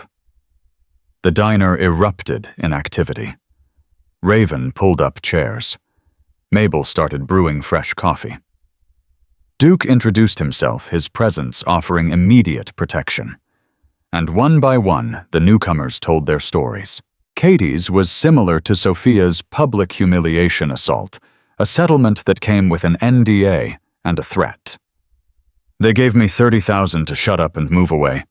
I was 20 years old, terrified, and I took it. I've regretted it every day since. Marcus's story was darker. Chase started a fight with me in the school parking lot. I defended myself, and he ended up with a black eye. His father made sure I was expelled, arrested for assault, and blacklisted from every college I'd applied to. My scholarship evaporated. My future evaporated. All because I wouldn't let Vincent Morgan's son beat me up without fighting back. Tyler's story was the most recent. Last month, I'm on the autism spectrum, and Chase thought it was funny to mess with me at the movies, kept making loud noises, touching my stuff, getting in my face. When I had a meltdown, he recorded it, posted it online with a caption calling me a freak. My parents complained, and Vincent Morgan threatened to sue them for defamation. We couldn't afford a lawyer, so we just took it down and stayed quiet. With each story, the pattern became clearer. Chase was a predator, and his father was his enabler. For years, they'd operated with impunity because they understood that justice was only available to those who could afford it. The NDA's, Duke's lawyer friend, had arrived, a sharp-eyed woman named Carmen Rodriguez, who looked like she ate powerful men for breakfast. If they were used to cover up ongoing criminal behavior, they're void. We can argue that Vincent Morgan used them to facilitate his son's pattern of assault. That makes him complicit. Can we win? Sophia asked directly. Carmen's answer was unflinching. Honestly, I don't know. The Morgans have unlimited resources and home field advantage, but we have something they don't, the truth, and people brave enough to tell it. Sometimes that's enough. And sometimes it's not, Chen added quietly. I want you all to understand the risk. Vincent Morgan doesn't just fight legal battles, he destroys lives. He'll dig into your pasts, expose your secrets, ruin your reputations. He'll make you wish you'd stayed silent." "I already wish I'd stayed silent." Katie's voice cracked. "Every day for the past 4 years I've wished I'd been brave enough to speak up instead of taking his money. This is my chance to stop wishing and start doing." "Same." Marcus's voice was firm. "He took my future. Maybe I can't get it back, but I can stop him from taking someone else's." "I'm 17. Tyler looked scared, but determined. "My whole life is ahead of me. I don't want to spend it knowing I had a chance to stop a bully and didn't take it." Sophia looked at these strangers who were becoming allies, who were choosing courage over safety, truth over silence. She thought about the news crew that would arrive in less than 2 hours, about the cameras that would broadcast her story to thousands of people, about the point of no return she was rapidly approaching. "Okay." She took a deep breath. "We do this together. We tell our stories, all of us. We show the world that Chase Morgan isn't a good kid who made one mistake. He's a serial abuser, protected by his father's wealth. And we don't stop until there's justice. Real justice, not the kind you can buy." Duke put his hand on her shoulder, his grip solid and reassuring. "Whatever happens, little bird, we're with you. The serpents protect our own, and your family." "We're all family now," Raven added, looking around at the unlikely alliance forming in the diner. "Every person in this room who chooses truth over fear, that's family." Outside, the sun was setting, painting the desert in shades of orange and purple. Inside the Chrome Valley diner, under flickering neon lights, a revolution was being born. Not with violence or vengeance, but with something more powerful, people who'd been silenced, finding their voices and choosing to speak them together. The news van would arrive in 90 minutes. The lawyers would prepare their case through the night. And somewhere across town, in a mansion built on power and privilege, Chase and Vincent Morgan had no idea that the world they'd carefully constructed was about to come crashing down. Because the truth once spoken cannot be unspoken. And Sophia Martinez, the quiet girl in the wheelchair who'd just wanted to eat lunch in peace, was about to speak it loud enough to shake the foundations of an entire town. The news van arrived exactly on time, pulling into the parking lot with its satellite dish gleaming in the fading light. Jennifer Matsuda emerged first, followed by a cameraman and a sound technician, both carrying equipment that looked expensive and professional. Sophia watched them through the diner window, her heart hammering against her ribs. "You ready for this?" Duke asked quietly. Sophia wasn't sure. Her hands were shaking again, and the swelling on her cheek had darkened to an ugly purple that makeup couldn't hide. But Katie was sitting beside her, and Marcus stood behind her wheelchair, and Tyler was nervously fidgeting in the next booth. They'd all chosen to be here to speak their truth, despite the consequences. "I don't think anyone's ever ready for this," she answered. "But I'm doing it anyway." Jennifer entered the diner with the kind of presence that suggested she'd done this 1,000 times before, walked into situations where trauma lived, and asked people to relive it for the cameras. She went straight to Sophia, kneeling down so they were eye level. "Thank you for this," Jennifer said.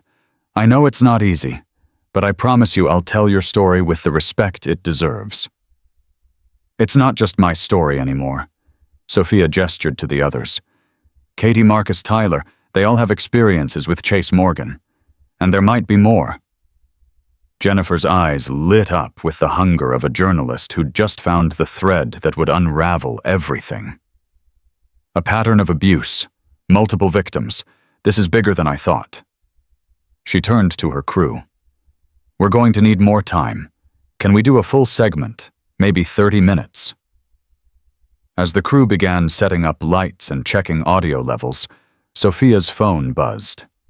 A text from an unknown number. "Back out now while you still can. This won't end well for you." "A friend," She showed it to Duke, whose expression darkened. They're watching. Probably have someone in the parking lot right now. Let them watch. Sophia deleted the message. Let them see that threats don't work anymore. But even as she said it, her stomach churned with fear. Vincent Morgan wasn't making idle threats. He had the resources to make her life a living hell, ruin her credit, destroy her employment prospects, drag her through legal battles that would drain every penny she'd ever earn. The $50,000 she'd turned down suddenly seemed less like blood money and more like the last lifeboat off a sinking ship. 5 minutes, the cameraman called out. Carmen Rodriguez appeared at Sophia's side, her lawyer's mind already working through contingencies. Remember, you don't have to answer anything that makes you uncomfortable. If they ask about settlements or NDAs that others have signed, redirect to your own experience. And Sophia, she paused, making sure she had the young woman's full attention. Once this airs, we file the lawsuit. We'll be in court by end of week. The Morgans will retaliate fast and hard. Are you prepared for that? Was she? Sophia looked around the diner that had become her war room. At the serpents standing guard by the windows, their presence a barrier between her and whatever threats lurked outside. At Mabel, who'd closed the diner to regular customers so they could do this safely. At the faces of people who'd been silent during her assault, but were choosing now to stand witness to her courage. I'm prepared to do what's right, she said. That's all I can control. Jennifer settled into the chair across from Sophia, a wireless microphone clipped to her collar. The lights made everything too bright, too exposed. Sophia felt naked under their glare. We're live in 3, 2, 1. Jennifer's face transformed into the professional mask of a television journalist. Good evening. I'm Jennifer Matsuda, reporting from the Chrome Valley Diner on Route 47, where earlier today, a young woman became the latest victim in what appears to be a disturbing pattern of violence and intimidation. Sophia Martinez, thank you for speaking with us. Thank you for being here, Sophia managed. Tell us what happened today. And so, Sophia told it. Every detail, from the small victory of eating lunch alone to the humiliation of ketchup staining her blouse, from Chase Morgan's cruel words to the slap that echoed through a silent room. Her voice shook at times, but she didn't stop. Couldn't stop. Because stopping meant giving power back to the people who'd tried to silence her. We have security footage, Jennifer said, and nodded to her crew. On a monitor set up for the interview, the diner's camera footage began to play. Grainy but unmistakable Chase's aggression, the spilled water, the thrown condiments, and finally horrifyingly clear the moment his hand connected with Sophia's face. The cameraman zoomed in on Sophia's expression as she watched herself being assaulted. She hadn't seen the footage from this angle before, hadn't seen how small she looked in that moment, how vulnerable. But she also saw something else, the unwavering dignity in her eyes, even as tears threatened to fall. The refusal to be broken. That's assault, Jennifer stated flatly. Clear documented assault. What happened after? Nothing. The word tasted bitter. He walked out. People apologized for not helping, but he just left, like it was nothing. And then my uncle arrived. Sophia looked at Duke, who stood just off camera. He's part of the Iron Serpents motorcycle club. When he heard what happened, he came with his brothers. Not for revenge, for protection. For justice. Jennifer turned to Duke. Mr. Harris, you have a complicated history in this town. Some people call the Serpents vigilantes. Duke stepped into frame, his presence dominating the space. Some people are right. We don't always trust the system to handle things fairly. But we're not here for violence. We're here because that girl is family, and family protects family. Even if it means going outside the law. Even if it means standing where the law won't. Duke's voice was steady. Deputy Chen tried to arrest Chase Morgan. His father blocked it with lawyers and threats. The system failed before it even started. So yeah, we're here. And we'll stay here as long as it takes. Jennifer pivoted back to Sophia. Vincent Morgan's attorney offered you a settlement, $50,000 to stay quiet. Why did you refuse? Sophia had prepared for this question, but actually answering it out loud on camera, knowing Vincent Morgan would see this, that was different. Because silence has a price, too. Every time someone takes money to bury the truth, they're making it easier for the next victim to be hurt. They're teaching bullies that violence is just another transaction, something you can buy your way out of. You understand that refusing that settlement means war. The Morgan family has significant resources. I understand.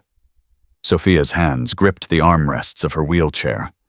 But I also understand that some things matter more than safety. Dignity matters. Truth matters. The next girl who sits in this diner and gets targeted by Chase Morgan, she matters. And if I stay silent to protect myself, I'm sacrificing her. You're not alone in this. Jennifer gestured off camera.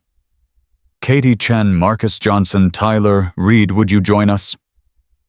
The three of them moved into frame, nervous but determined. The cameraman adjusted to fit them all in shot. Sophia reached out, and Katie took her hand. Marcus put his hand on Sophia's shoulder. Tyler stood close, his presence a silent statement of solidarity. Katie, you settled with the Morgan family 4 years ago. You signed an NDA. Why are you here violating that agreement? Katie's voice was stronger than Sophia expected. Because that NDA was signed under duress. Because I was 20 years old and terrified and they made me believe I had no choice. Because I've watched Chase Morgan hurt people for 4 years and done nothing and I can't live with that anymore. She looked directly into the camera. Vincent Morgan, you can sue me. You can try to destroy me. But you can't make me unsee what your son is. You can't make any of us forget. Marcus spoke next, his words heavy with years of suppressed anger. Chase Morgan destroyed my future because I wouldn't let him beat me up without fighting back. He attacked me. I defended myself, and his father made sure I paid for it. Lost my scholarship, lost my college acceptance, lost everything I'd worked for. His voice cracked. I was 17 years old and they crushed me like I was nothing. So yeah, I'm violating whatever legal agreement his lawyers claim exists, because they violated me first. Tyler was crying openly now, but he spoke anyway. I'm autistic. Chase thinks that makes me less than human, makes me entertainment. He's been targeting special needs kids for years, and everyone knows it, and no one stops him because his daddy writes checks. He wiped his eyes angrily. I'm tired of being afraid. I'm tired of people like me being treated like we don't matter. Jennifer let the moment breathe, let the camera capture the raw emotion on their faces. The Morgan family denies these allegations. They claim Chase is being unfairly targeted, that this is a coordinated attack by people seeking financial gain. What do you say to that? Sophia laughed, the sound sharp and humorless. Financial gain, I turned down $50,000. Katie, Marcus, Tyler, none of them are asking for money. We're asking for accountability. There's a difference. We have reached out to Vincent Morgan and his attorneys for comment. They declined to appear on camera, but provided a statement. Jennifer pulled out her phone, reading from it. Chase Morgan is a good young man who made an error in judgment during a heated moment. The Martinez family and others are attempting to exploit this incident for financial and social gain. We will vigorously defend Chase against these baseless accusations and pursue legal action against anyone making defamatory statements. Baseless accusations. Marcus's voice was acid. Everything's on camera. Multiple witnesses. A pattern spanning years. But sure, it's baseless. The security footage clearly shows assault, Jennifer pressed. How does the Morgan legal team explain that? They can't. Carmen Rodriguez stepped into frame, her presence commanding. I'm Carmen Rodriguez, civil rights attorney. I'll be representing these victims in a class action lawsuit against both Chase Morgan and his father Vincent. We're alleging a pattern of assault harassment and the use of NDAs and financial settlements to cover up criminal behavior. The evidence is overwhelming. When do you file? Tomorrow morning, 9 a.m. The interview continued for another 20 minutes, each victim telling their story, each piece of testimony adding weight to the case against the Morgans. But it was Sophia's closing statement that would become the clip shared across every social media platform by morning. People ask why I didn't just take the money, she said, looking directly into the camera with an intensity that made even Duke stand straighter. Why I'm making this harder than it has to be. But here's the thing, it's already hard. Living in a wheelchair is hard. Navigating a world that wasn't built for people like me is hard. Watching bullies get away with violence because they have money. That's the hardest thing of all. Because it teaches us that we don't matter. That our pain is just a price tag, and wealthy people can afford to pay it. She leaned forward, her voice strengthening. But we do matter. Every person Chase Morgan hurt matters. Every victim who took a settlement and stayed silent matters. Every kid who's afraid to stand up to bullies because they've learned that power wins, they matter. And if speaking my truth, if refusing to be bought, if standing here with these brave people can show even one person that they matter too, then whatever Vincent Morgan throws at me is worth it. Cut, Jennifer said, and immediately the professional veneer dropped. She was smiling, fierce and proud. That was perfect. That was everything we needed. But Sophia barely heard her. Her attention was fixed on the window where headlights were pulling into the parking lot. Not the news van, not the Serpent's motorcycles, a black BMW gleaming and aggressive, flanked by 2 SUVs. He's here, Wyatt said quietly from his position by the door. Chase Morgan just pulled up, and he brought friends. Duke was moving before anyone could stop him, his brothers following like a well-trained unit. Stay inside, he ordered Sophia. Whatever happens, you stay inside. But Sophia was already wheeling toward the door. No, this is my fight. I'm not hiding anymore. Sophia, Carmen started. I'm not hiding. Sophia repeated, her voice iron. If he wants to face me, he can do it where everyone can see. The diner erupted in argument, but Sophia was already at the door. Duke tried to block her path, but she looked up at him with such determination that he actually stepped aside. If he touches you, Duke started. He won't. Sophia didn't know if that was true, but she said it anyway. Not with cameras rolling. Not with 50 witnesses. He only has power in the shadows. So let's drag him into the light. She pushed through the door, the evening air cool on her heated skin. Chase Morgan was climbing out of his BMW, and the moment he saw her, his face twisted with rage. He was flanked by 6 guys' friends from his private school, probably all expensive clothes and entitled swagger. Behind them, Vincent Morgan himself emerged from one of the SUVs, his silver hair perfectly styled, his suit worth more than Sophia's aunt made in 6 months. The parking lot became a stage lit by the diner's neon and the news crew's lights. Jennifer's cameraman was already filming, capturing everything. You stupid bitch, Chase snarled, striding toward Sophia. You think you can ruin my life? You think anyone cares what some crippled attention whore has to say? Duke stepped between them, a wall of muscle and controlled violence. Watch your mouth, boy. Or what? Chase laughed, but there was an edge of hysteria in it. You'll hit me. Go ahead. Cameras are rolling. Hit me and I'll own you and your biker trash friends. No one's hitting anyone. Vincent Morgan's voice cut through the tension like a scalpel. He approached with the calm of a man who'd bought his way out of worse situations. Sophia, may I call you Sophia? She said nothing. I understand you're upset. My son made a mistake, a serious one. But this media circus filing lawsuits, you're making this worse for everyone. His voice was reasonable, almost kind. The offer still stands. 50,000 for you. 5,000 for each person who reconsiders their statement. This can all go away quietly. I don't want quiet. Sophia's voice carried across the parking lot. I want justice. Vincent's expression hardened slightly.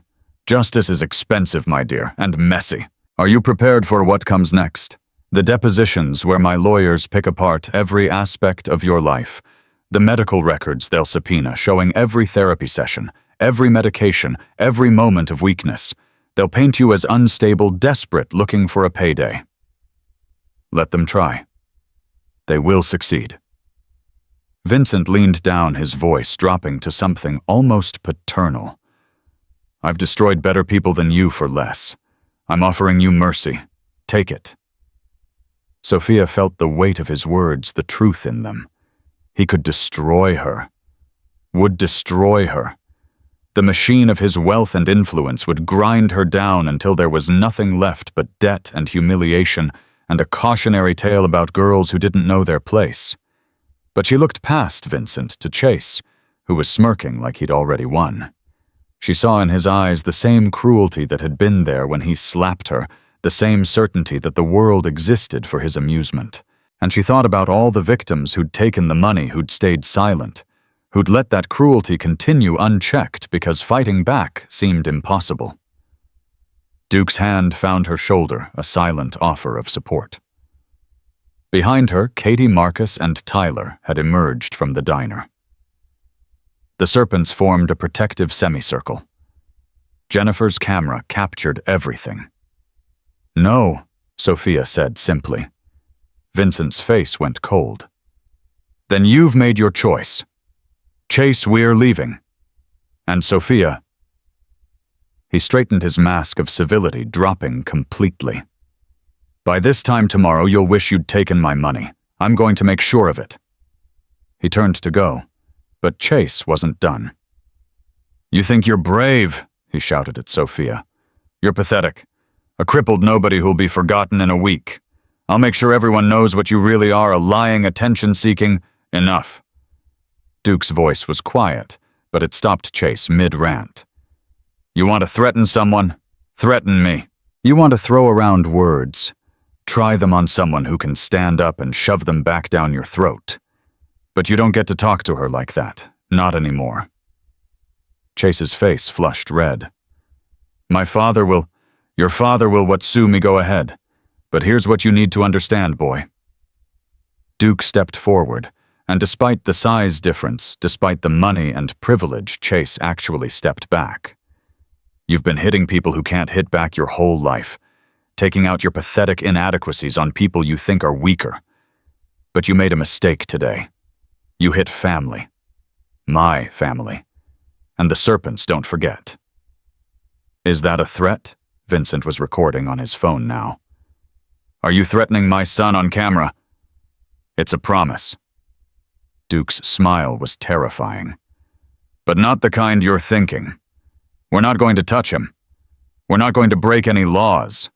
We're just going to make sure the truth follows him everywhere he goes. Every school he tries to attend, every job he tries to get, every girl he tries to date, they'll all know exactly what Chase Morgan is, a coward who hits disabled girls and hides behind his daddy's money.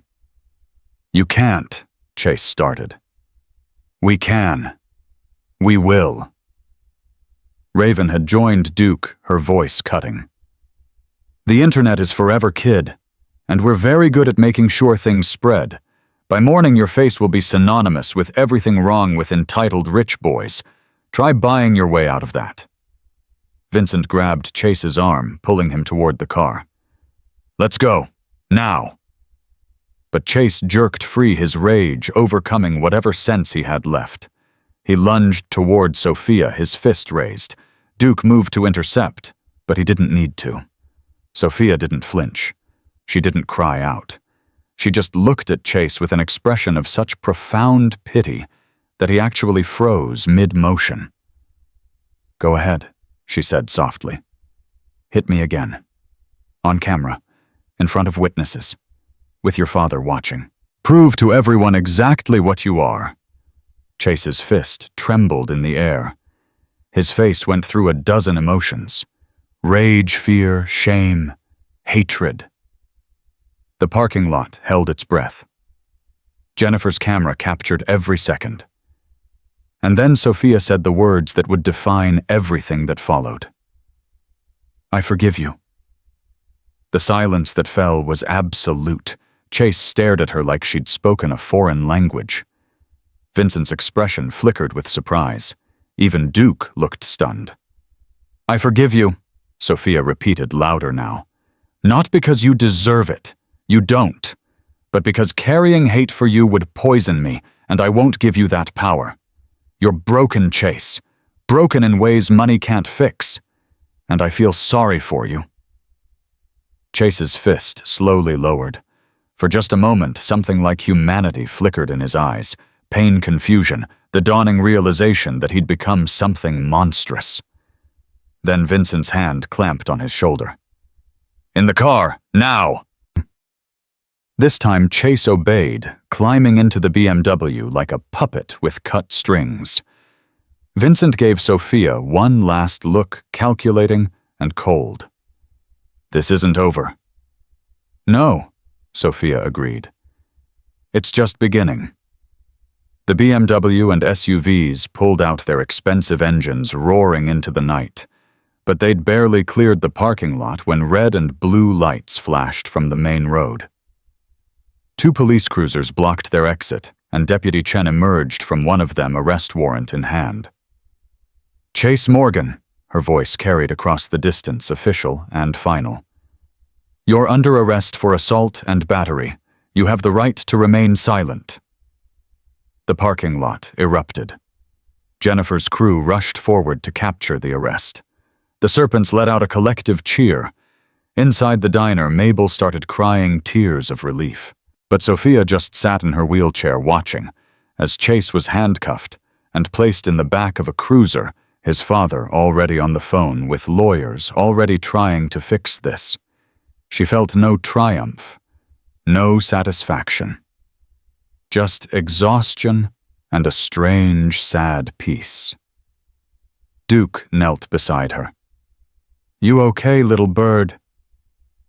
"I don't know." Sophia's voice was barely a whisper. "I forgave him, but I'm still angry. I want him to pay, but I don't want to become like him. Is that possible? Can you want justice without wanting revenge?" "That's the hardest question there is." Duke pulled her into a gentle hug. "But yeah, I think it is. Justice isn't about making someone hurt the way they hurt you. It's about making sure they can't hurt anyone else. You did that tonight. Not with fists, but with truth." As the police cars drove away with Chase Morgan in custody, as the news crew packed up their equipment, as the crowd that had gathered began to disperse, Sophia felt something shift inside her. The girl who'd come to this diner just wanting to eat lunch alone had been transformed. Not by violence, but by the choice to speak truth in the face of power. Tomorrow would bring lawyers and court dates, and Vincent Morgan's promised retaliation.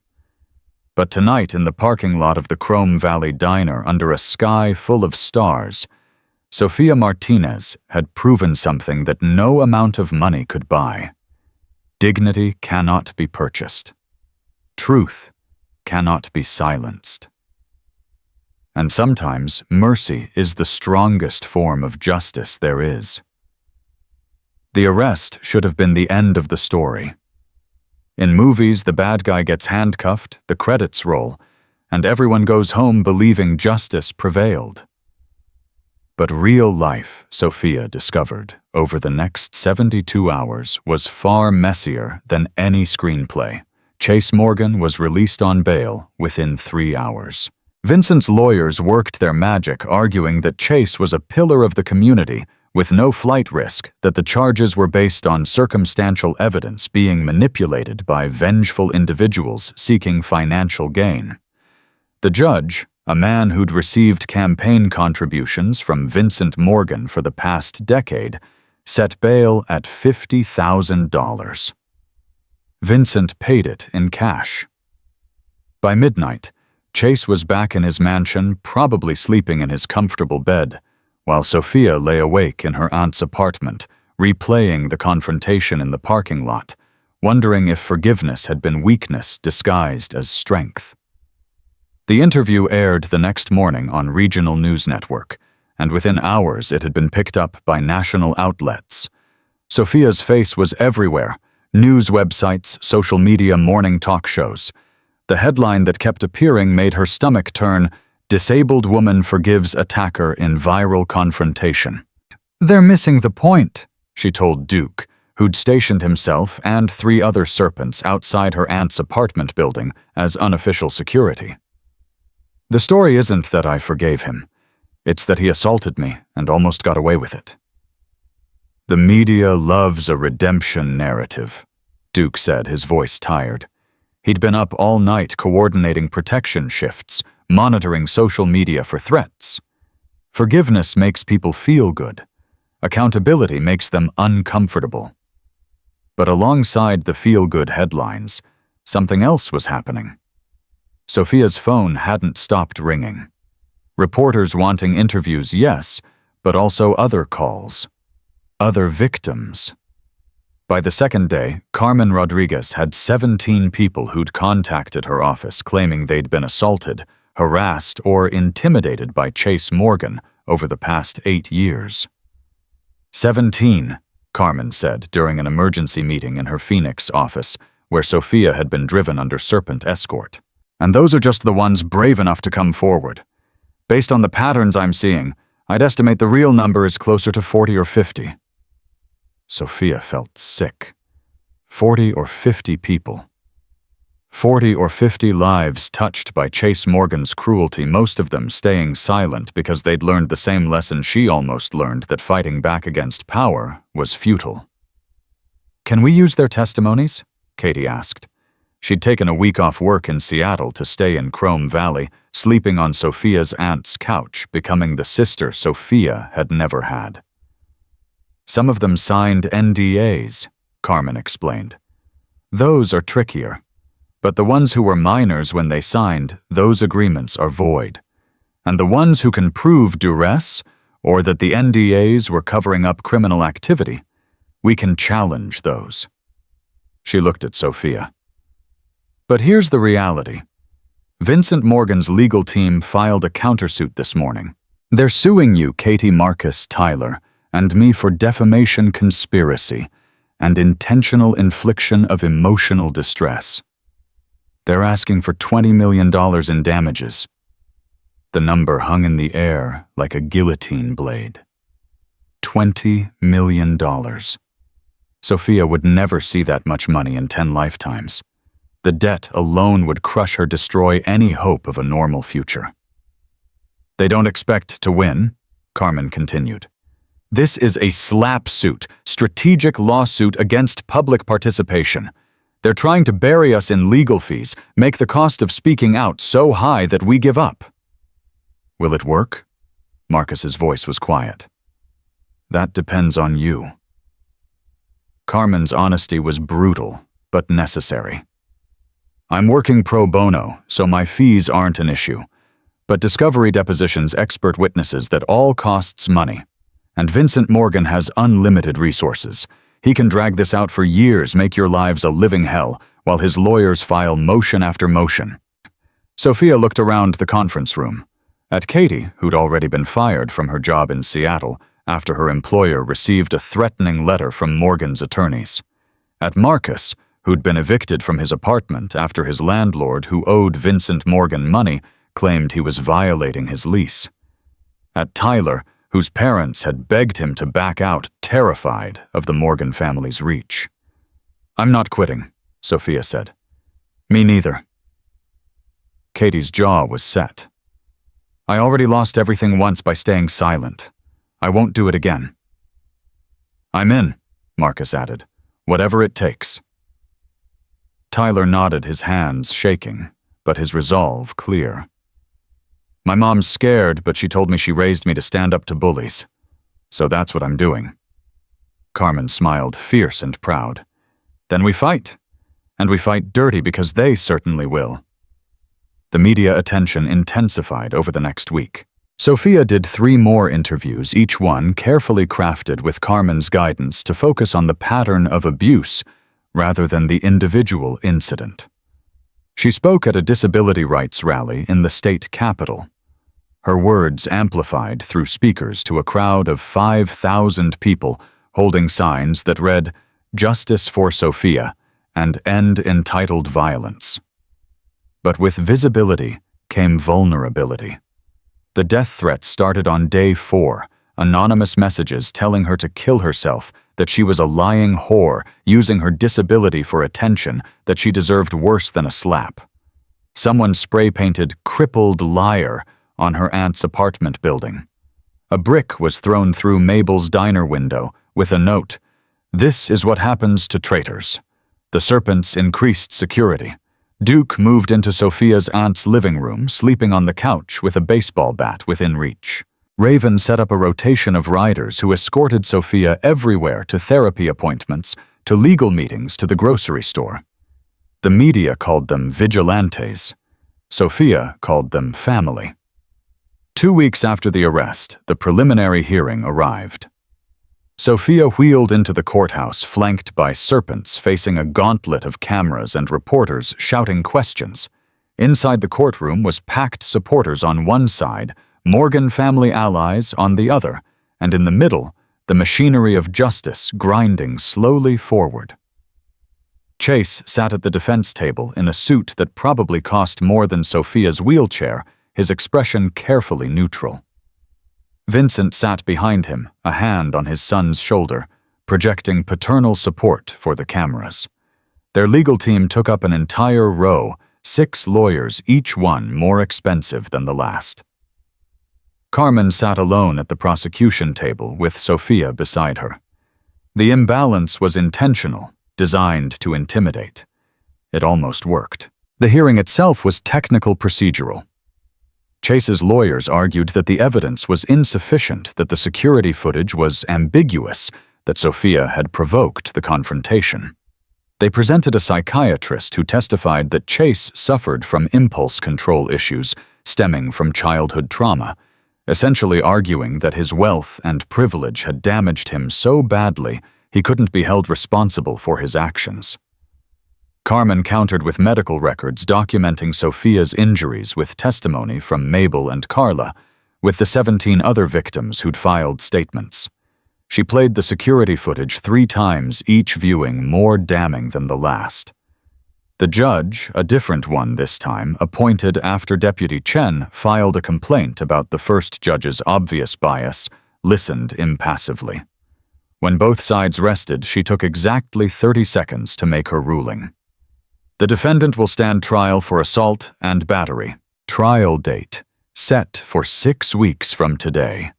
Bail conditions remain in place, with the additional requirement that Mr. Morgan stay at least 500 feet from Ms. Martinez and all witnesses in this case. The gavel fell. We're adjourned. Chase's face went pale. Vincent's expression remained neutral, but Sophia saw his hand tighten on his son's shoulder, hard enough to make Chase wince.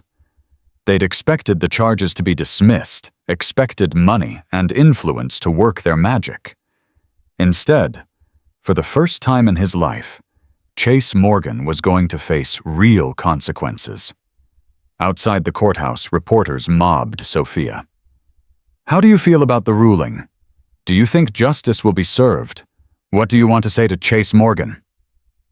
Sophia raised her hand and the crowd quieted. I don't want revenge. I never did. I want accountability. I want Chase Morgan to understand that actions have consequences, that money can't buy your way out of hurting people, that disability doesn't make someone less deserving of respect and dignity. She paused, gathering her thoughts. But more than that, I want every person watching this, every victim who's been told to stay quiet, every kid who's been bullied and thought no one would believe them, every person who's ever been made to feel small, I want them to know that your voice matters. Speaking truth to power is terrifying, but silence is worse.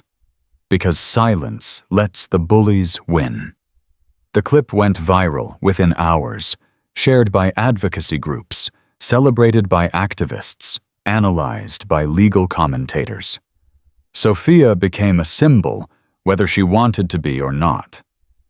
The quiet girl who'd just wanted to eat lunch in peace had become the face of a movement demanding accountability for the privileged and powerful.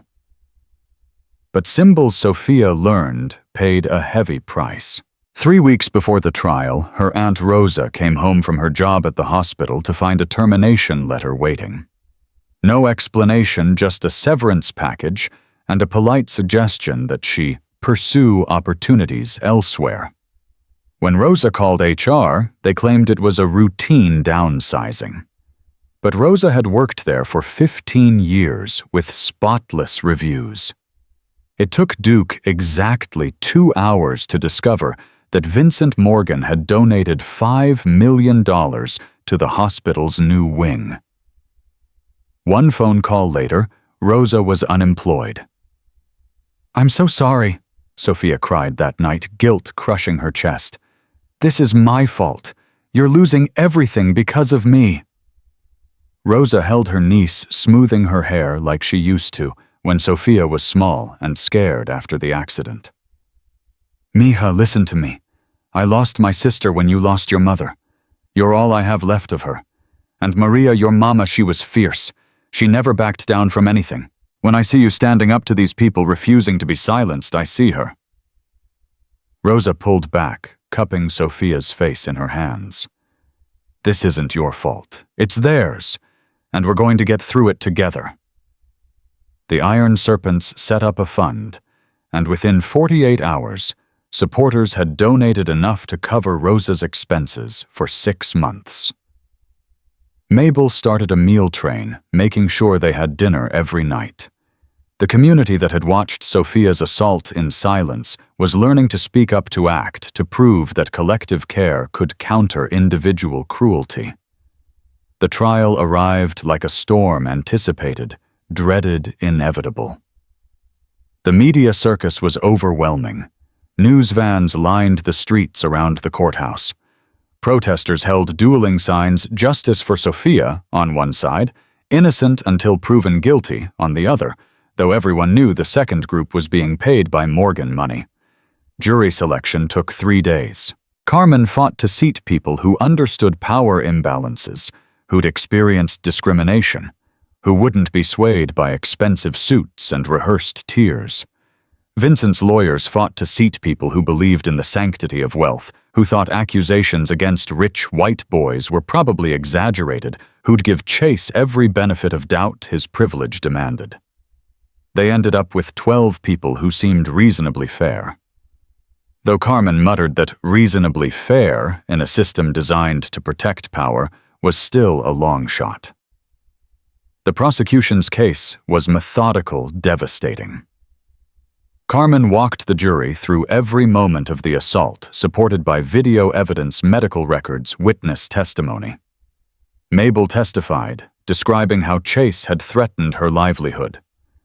Carla testified, her voice breaking as she admitted her cowardice in not intervening. The elderly couple from Booth 3 testified, their shame palpable, but their honesty absolute. Then Katie took the stand, followed by Marcus, followed by Tyler, followed by 7 more victims who'd found the courage to speak. Each testimony revealed the same pattern: Chase's cruelty, Vincent's cover-up settlements, designed to buy silence. When Sophia wheeled to the witness stand, the courtroom fell silent. Carmen's questions were gentle but thorough, walking her through the assault step by step. Sophia didn't cry. She'd cried enough. Instead, she spoke with the quiet authority of someone who'd been tested by fire and emerged tempered into something stronger. "He slapped me," she said, looking directly at the jury. "But that's not what hurt most. What hurt was watching 50 people do nothing. What hurt was learning that my pain mattered less than their fear. What hurt was almost believing that maybe I deserved it. Maybe I had forgotten my place." "And what is your place?" Carmen asked. "Right here." Sophia's voice strengthened. "In this courtroom demanding justice.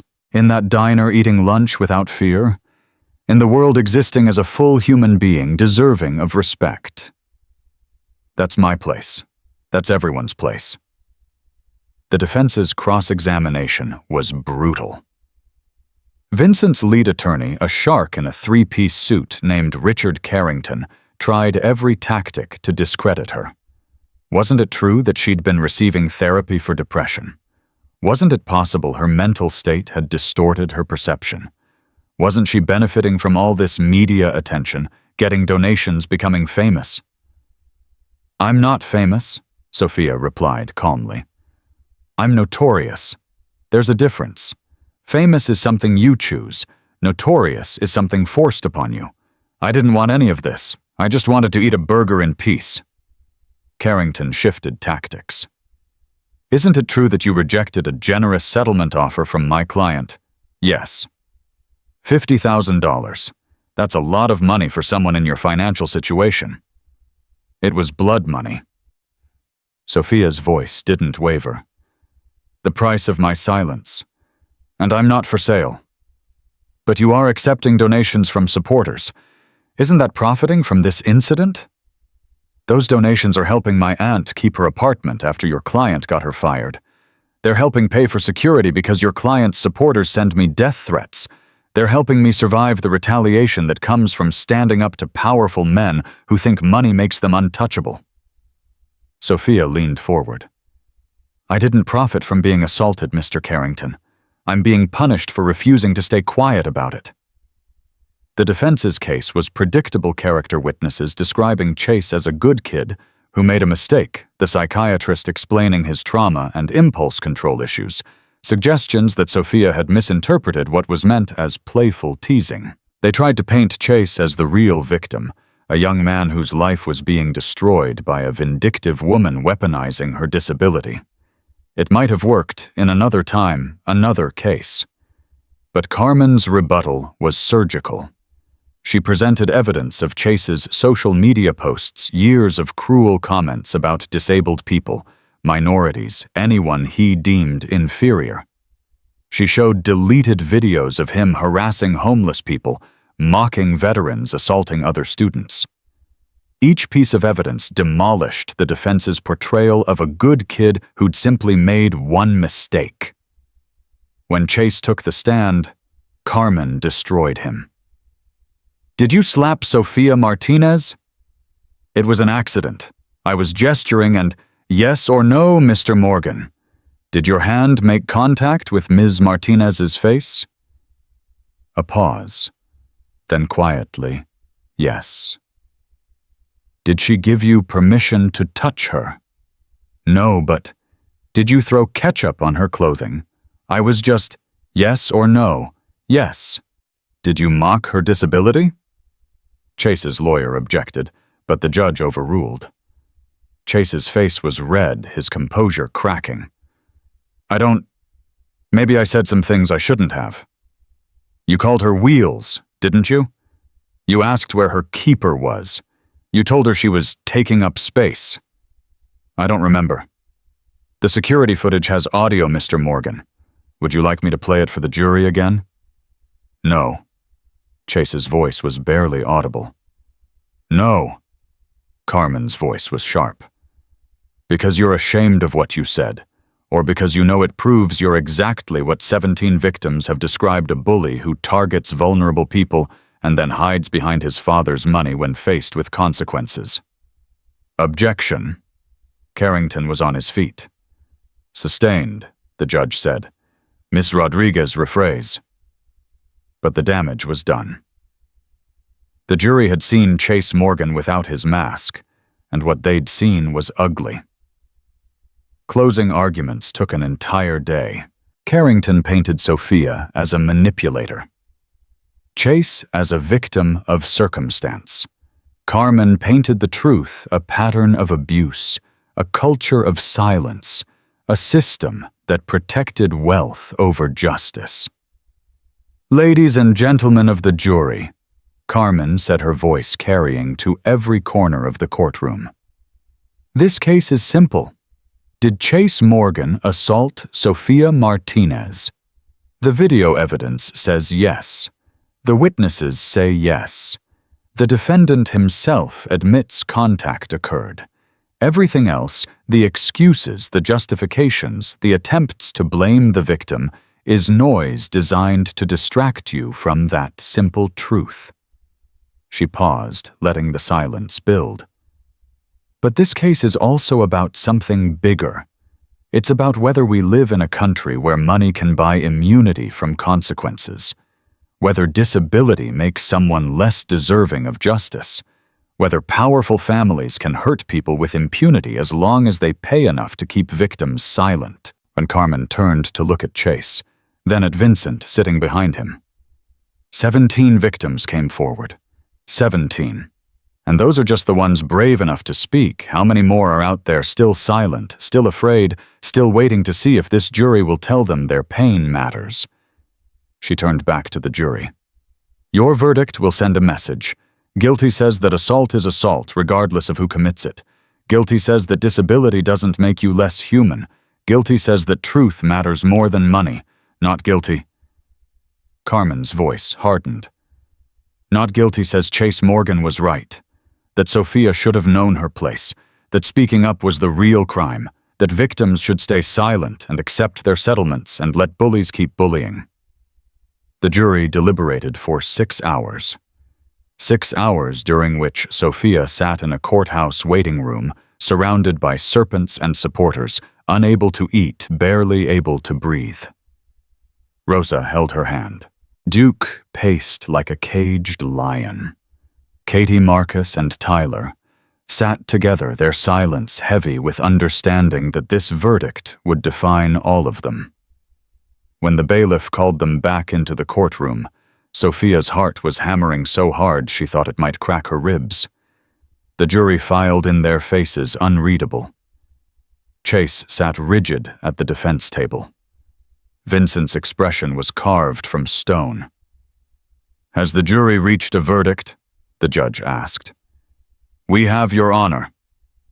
The forewoman stood a middle-aged black woman named Patricia, who'd survived her own share of discrimination. She looked at Chase, and Sophia saw something in her eyes that might have been recognition, or maybe just bone-deep weariness with the way the world worked. In the case of the People versus Chase Morgan on the charge of assault and battery, we find the defendant. She paused, and in that pause the entire courtroom held its breath. Guilty. The word detonated like a bomb.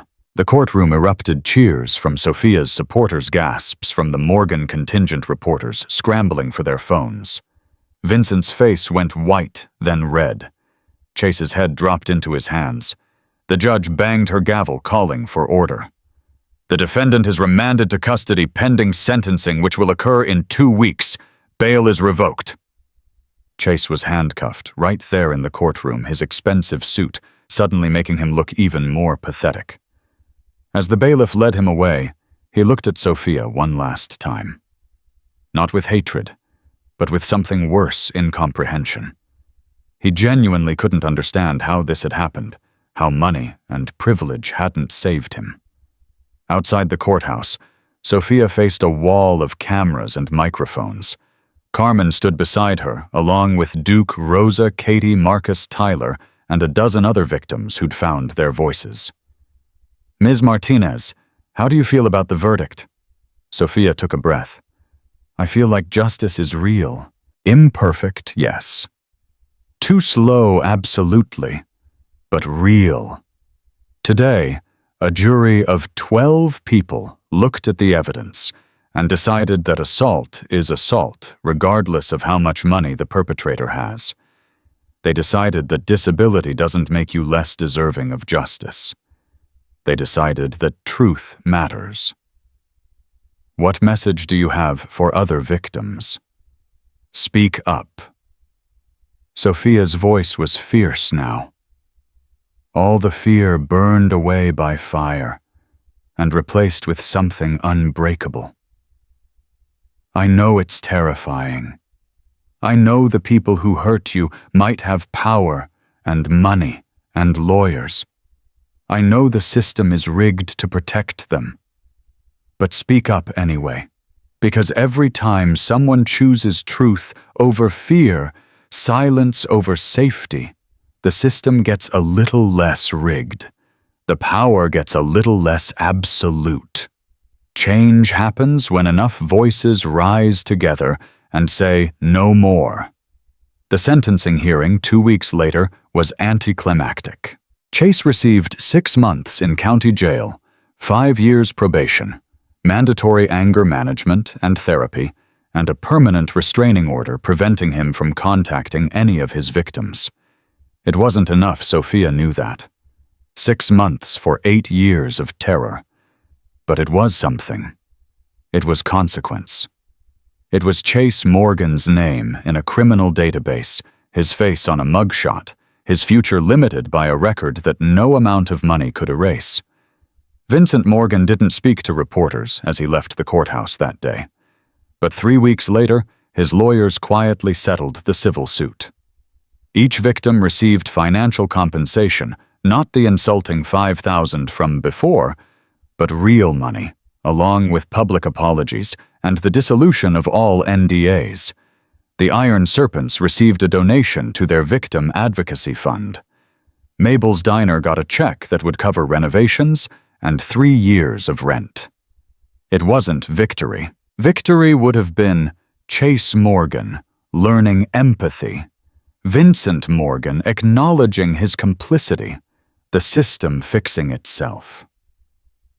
But it was justice imperfect and incomplete, but real.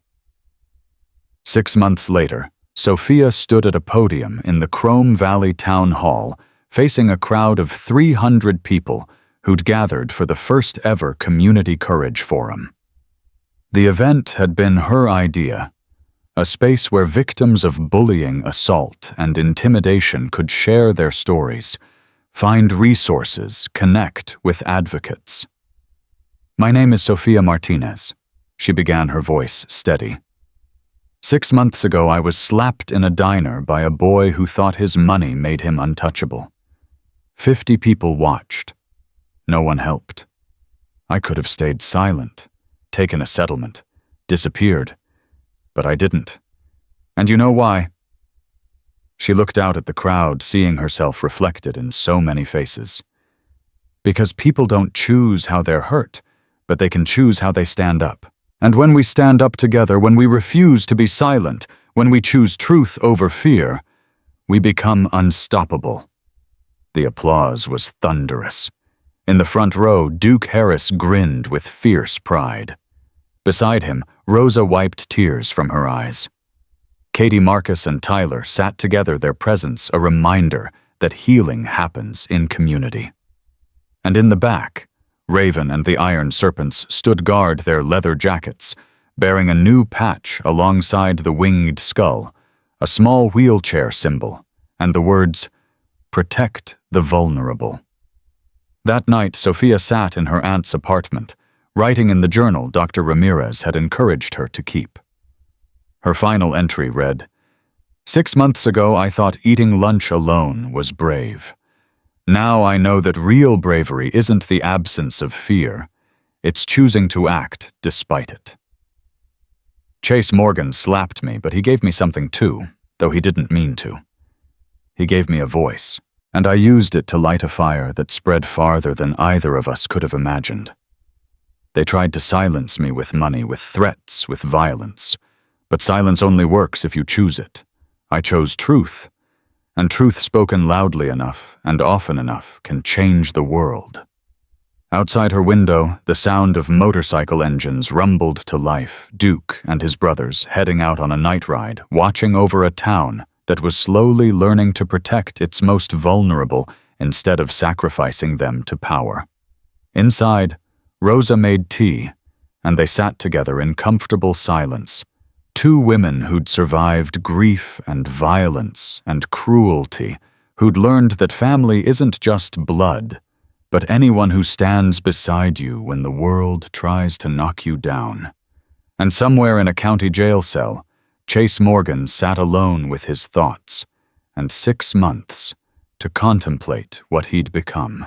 Whether he'd learn anything, whether he'd emerge changed, or just better at hiding his cruelty that remained to be seen. But it didn't matter, because Sophia Martinez had already proven the only thing that mattered, that dignity cannot be bought, truth cannot be buried. And the girl they'd tried to silence had become the voice that inspired a movement. She'd been right that day in the parking lot when she told Vincent Morgan, "This is just beginning." Because courage once kindled spreads like wildfire, and the girl in the wheelchair had lit a flame that would burn long after her story ended, illuminating the path for every person who'd ever been told to stay quiet, stay small, stay in their place. Never underestimate the power of a girl in a wheelchair who decides she's done being silent.